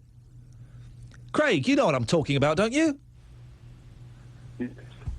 Would you go for a crumble, Craig? Probably would. Yeah, it'd be nice, wouldn't it? Yeah, it would, for a change. It'd be nice for a change. Do you like bread and butter pudding? It's okay. It's not taught me, but What's your favourite pudding, Craig? My favourite pudding? Ice cream. Any particular flavour? Raspberry Ripple. No, really? Is that your favourite? Definitely. I'm a purist when it comes to ice cream. I like vanilla. It's the finest of the flavours. And I like vanilla ice cream, but... Yeah, you eat it. It's got to be Raspberry Ripple. Well, that was a good chat, Craig. What have you called in about? I'm phoning about... I proposed to somebody before. Gosh. What happened? I've done it over a phone line because I was too nervous to say face to face. What, you phoned them up? Yeah. You said, all right, Diane, it's Craig here. Were you going out with them at the time? No. I finished with my ex-partner because I really wanted to be with this person. So I bided my time. And then eventually I proposed over the phone and she said yes to me. But hang on, right, so you were with a girl and you really fancied another girl. Yeah. So you dumped the first girl. Yeah. But you didn't start going out with the second girl, you just proposed to her straight away? Yeah, because she was, we was friends for a very long time. Yeah, yeah. And friends are always proposing to each other, aren't they? Most certainly. Yeah, most certainly. So you weren't going out with her, you phoned her up because you were too nervous to talk to her face to face, and out of the blue you just said, Diane, I know we're not going out with each other, but will you marry me? Correct. And she said yes. Yeah. And how long have you been married for? Well, unfortunately, I'm not with the same person anymore. Oh. What happened? I don't know if she got fed up with me or something. Well, you were too scared to ever meet her? She ended up splitting up with me over the phone, funny enough. Which wasn't very nice. No, it wasn't. It wasn't very nice. Did you do everything over the phone? No, not everything. So you would sometimes... So you didn't have nookie over the phone? Most certainly not. Most certainly not, OK. Why do you think she dumped you? Because you sound like an energetic, go-getting kind of guy. Why would she get rid of you? Well, I ain't got an idea, to be honest. Probably, I don't know, it's an hard question to answer, to be honest. How long were you together? About 9 months. Wow. Oh. But it did really upset me, the way she ended finishing with me over the phone. I suppose it's... She strung you along? Yeah, basically, yes. How did she string you along, mate? Hello? Hello? He's gone. Craig's just put the phone down. Very emotional story there. So Craig proposed to a girl he wasn't going out with over the phone. 9 months later, she dumped him over the phone. I'm struggling to work out why. Really struggling to get my head around that. 03453 009956 is the phone number if you want to give us a call. Yeah, just give him a little call, producer Emma, and just make sure he's okay. Because he was... the only reason I was laughing wasn't laughing at Craig. I was laughing out of just the shock of some of the revelations that were being made there. Because it is quite shocking, isn't it? First of all, John, stay there. I'll come and speak to you after the travel. I want to give you a fair crack of the whip. First of all, to propose... There were so many facets of that conversation that hit me in a very special place. To propose over the phone, I think, is unusual. To propose to somebody you're not actually going out with that's got to be rare, hasn't it? That's got to be a really rare thing to do. And then the irony, the bitter, sweet irony of being dumped over the phone, the same tool that you used to court your, ex-fiancé. Your proposal stories, please. Has anybody else done it over the phone? The proposal, you mucky pups. You can send me an email if you want. Iain.lee@bbc.co.uk. By the way, if you want to get in touch during the week, maybe you've got an idea for a story, or you've got a complaint. Oh, no, don't send me complaints. Or you've got something you want to say, then Iain.lee@bbc.co.uk. I spell Iain the proper way, guys. IAIN.LEE@bbc.co.uk. If you want to get in touch now, it's 15 minutes. We've got a couple of phone lines free. If you call now, then I'll guarantee you'll get on. 03453 009956. Let's get the travel news now. It's Liz Saul. Thank you very much, Iain. As you make your way through towards the motorways, it's struggling northbound in the roadworks on the M5 between 6 and 5. Now, there was a breakdown there earlier on between 5 and 4A. That's been cleared out of the way, but obviously it's left a bit of traffic in its wake. Southbound on the M5 isn't too bad. The M54 is very heavy going around the Wolverhampton exits. That's junctions 1 to 2 on the westbound carriageway. It just seems to be congested between the junctions.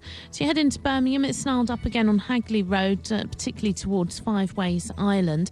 Your match day travel sees Baggy Swans off to Swansea, down the M5. Again, as I say, through the roadworks isn't looking too bad. Onto the M4, that also seems to be trouble-free. North on the M6 is OK for Blues fans heading to Wigan this afternoon, and the M42 and the M1 both moving quite smoothly without incident for Walsall fans heading to Scunthorpe for the game this afternoon. The M18 also clear. If you can update us, call BBC WM 95.6 travel 08453 002288. Surprising stories from familiar places. We should feel outraged about this. The reality is some parents sadly will continue to abuse their children. Original investigations. To find out, we're going behind the scenes. And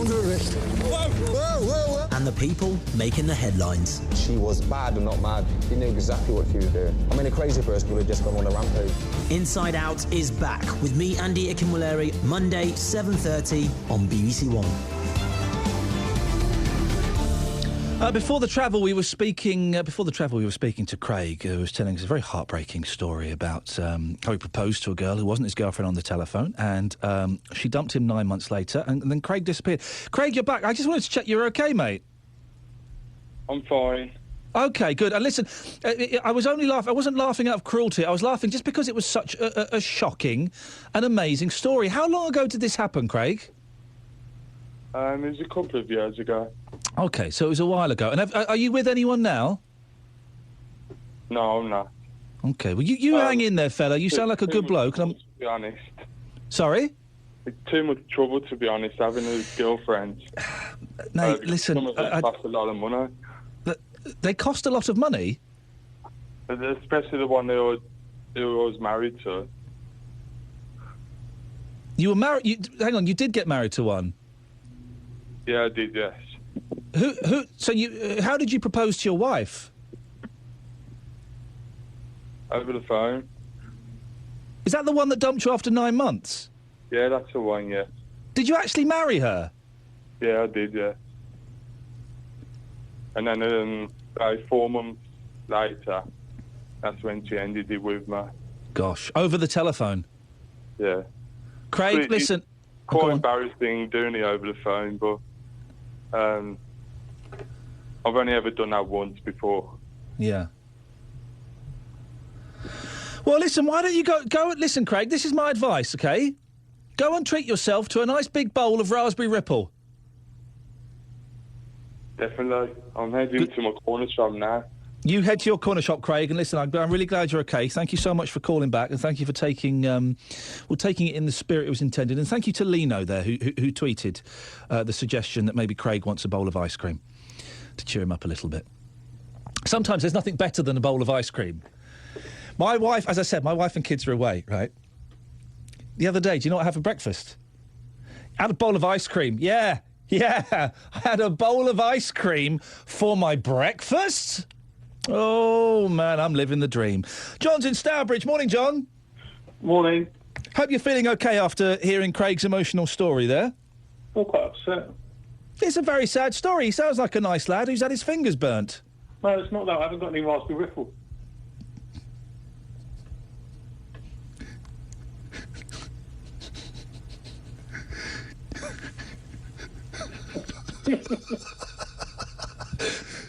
Oh. John, what have you called in about, please? Well, it's actually about... Oh dear, I've got tears in my...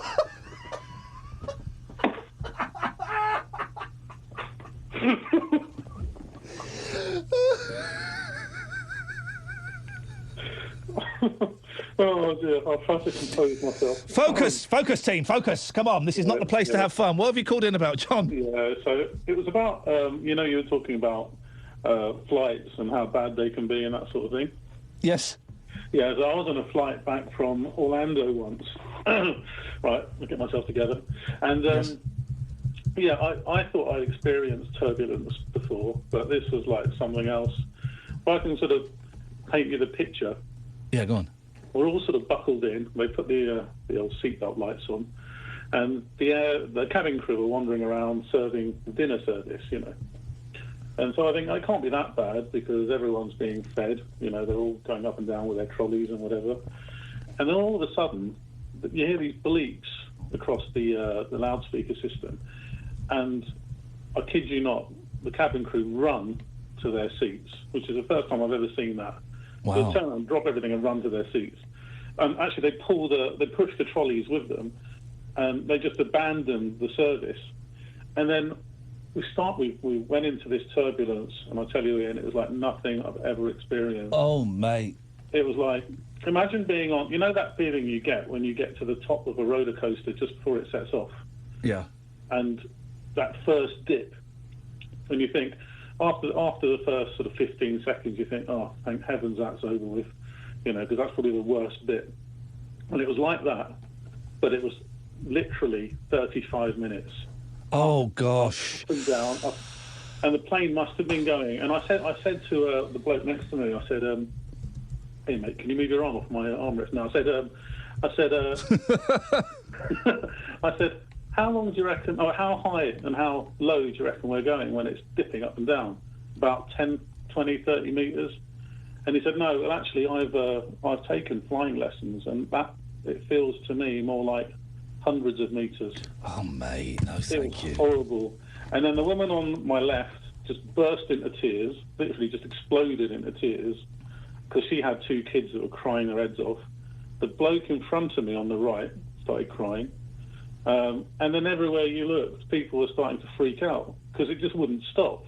It's all right if it carries on for a bit, but it just wouldn't stop. And then it started to calm down a bit. So I sort of pushed the button and asked the cabin crew how long they expected to go through this turbulence, what the pilot thought. And she says, well, I can tell you. And at that point, I sort of breathed a sigh of relief, so I thought, great, she's going to say sort of 2 or 3 minutes. She said, I can tell you that I don't know how long it's going to be, but I know we've got another 20 minutes of it when we get through this lot.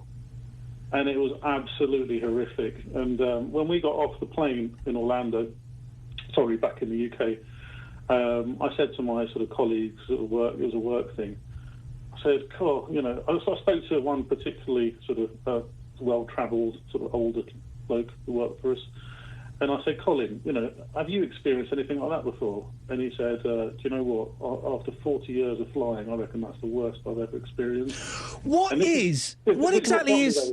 Go on. This is what got me. He said to me, thing is, it's not the turbulence that kill you. And I said, oh, so what is it? And he said, did you know that the majority of airline crashes are caused by something tiny? So it could be, just a tiny malfunction in the circuit, a little circuit that could be in the middle of, some sort of unknown part of the plane that hasn't really got an important part to play. Why are you just phoning up to scare me? Why would you do that? It causes a chain of events that causes the crash. And that was it. That did it for me, What a horrible man you are, John. Why would you do that to me?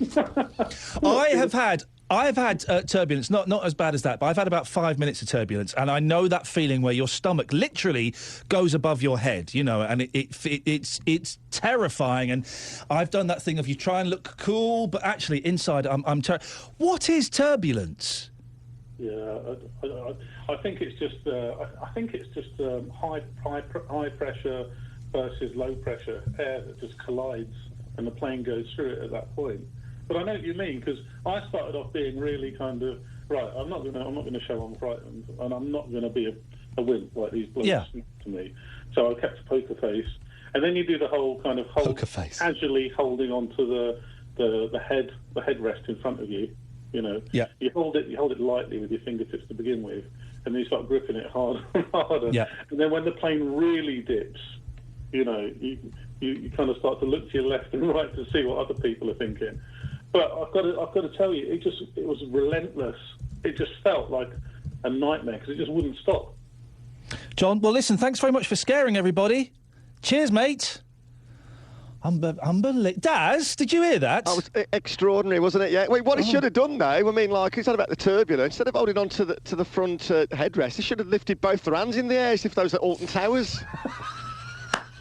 Huh? That's what you do, isn't it? And I'm still reeling, by the way. I'm still reeling from your confession about apple crumble. What was it? Custard? Well, custard, followed with hot custard, cold vanilla ice cream, and cream.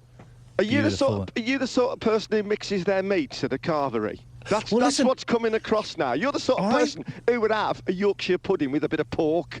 I've been a vegetarian for 25 years, and earlier this year I've started eating meat again, and I don't know the rules of meat, so I'll have anything together. Oh, you don't mix your meat. The new combination I've found, which you can get in sandwiches at petrol stations, chicken and bacon together, the fowl and the swine in one piece. Oh, beautiful! Yeah, well, I mean, it's like that. I mean, like, you know, what you've just said there. You say I'm raising eyebrows at your crumble with cream, ice cream, and custard. People think that's odd. Heston Blumenthal does it, and he gets a Michelin star. It's all about perception. He makes a pie out of rabbit droppings and smoke. And anyone else would be sectioned, and he gets a Michelin star. What's going on? What is going on your show from midday, please, boss? Yeah, we're live at Molyneux. It's early kick-off, building up to another big afternoon for West Midlands football. And amongst the talking points today, your club's worst ever signing, and we're going to put together a nightmare team of the worst signings ever in West Midlands football, and things that have disappeared as well from our beautiful game. So I was up the loft the other day, and I found a copy of the old Pink, the Sports Argus. That stopped being produced 8 years ago. So things that are no more in our beautiful game, and your club's worst ever signing. And we've got the away day anthem to have a sing-along to as well in the first hour.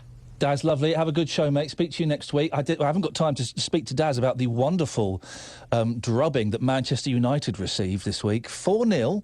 Milton Keynes Dons beat Manchester United 4-0. Never mind. I'm moving on because I want to squeeze Rob in. Morning, Rob.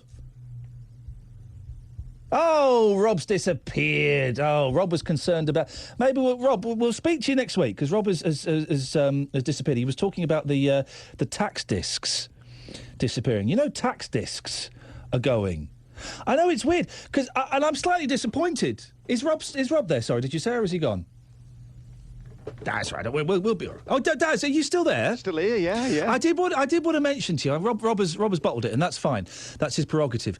Do you know, I'm not a massive football fan, but even I was moved by Milton Keynes Dons beating Manchester United 4-0. That's an amazing game. It was an eyebrow raiser, wasn't it? I mean, if it had been 1-0 or 2-1, maybe, but 4-0, I think everyone looked at it. Because the new Manchester United manager, have you seen him, Louis van Gaal? Because every time I saw the photos of him, and it's at the World Cup as well, I kept thinking, he reminds me of somebody. He reminds me. And the penny finally dropped a few days ago. Derek Beatty, he's got the blow-dry going on, the Buffon. Oh, you're on form today, Daz. He is a Derek Beatty lookalike. Well, that was Derek Beatty. He was Mr. and Mrs. That's wasn't right, he? Yeah. It gives a whole new meaning to the phrase hairdryer treatment, doesn't it, in the Man United dressing room? He loves a blow-dry. Blow-dry, I said. Now, that's the day that they signed a football man for nearly £60 million. That's embarrassing for them, isn't it? I bet he's up in the stands looking at the 60 that he's just signed, and I bet he's thinking, I wonder if there's a cooling-off period, like when you change your car insurance. Get me lawyers on the phone. Someone told me that Wayne Rooney's weekly salary is more than what it costs for the entire Milton Keynes football team. That absolutely no question. Yeah. Daz, listen. 4-0. 4-0. Get in there, son. Daz, you're on form this morning. We'll speak to you after midday, or we'll listen to you after midday. Cheers, my dears. Take care. Always made me laugh. And did you see me having a football chat with a blokey man? Yeah, I can do it. Maybe we'll speak to Rob next week. Rob, sorry we lost you there. Thank you so much. So many calls. I love it. I really do enjoy this. Don't forget, from Friday, September the 12th, as well as this show on a Saturday, I'll be here 2 till 4 on Fridays. Thank you to Emma, to Bernie and to Andy for all your work this morning. I shall be back next week between 9 and 12. Until then, from me, ta-ta.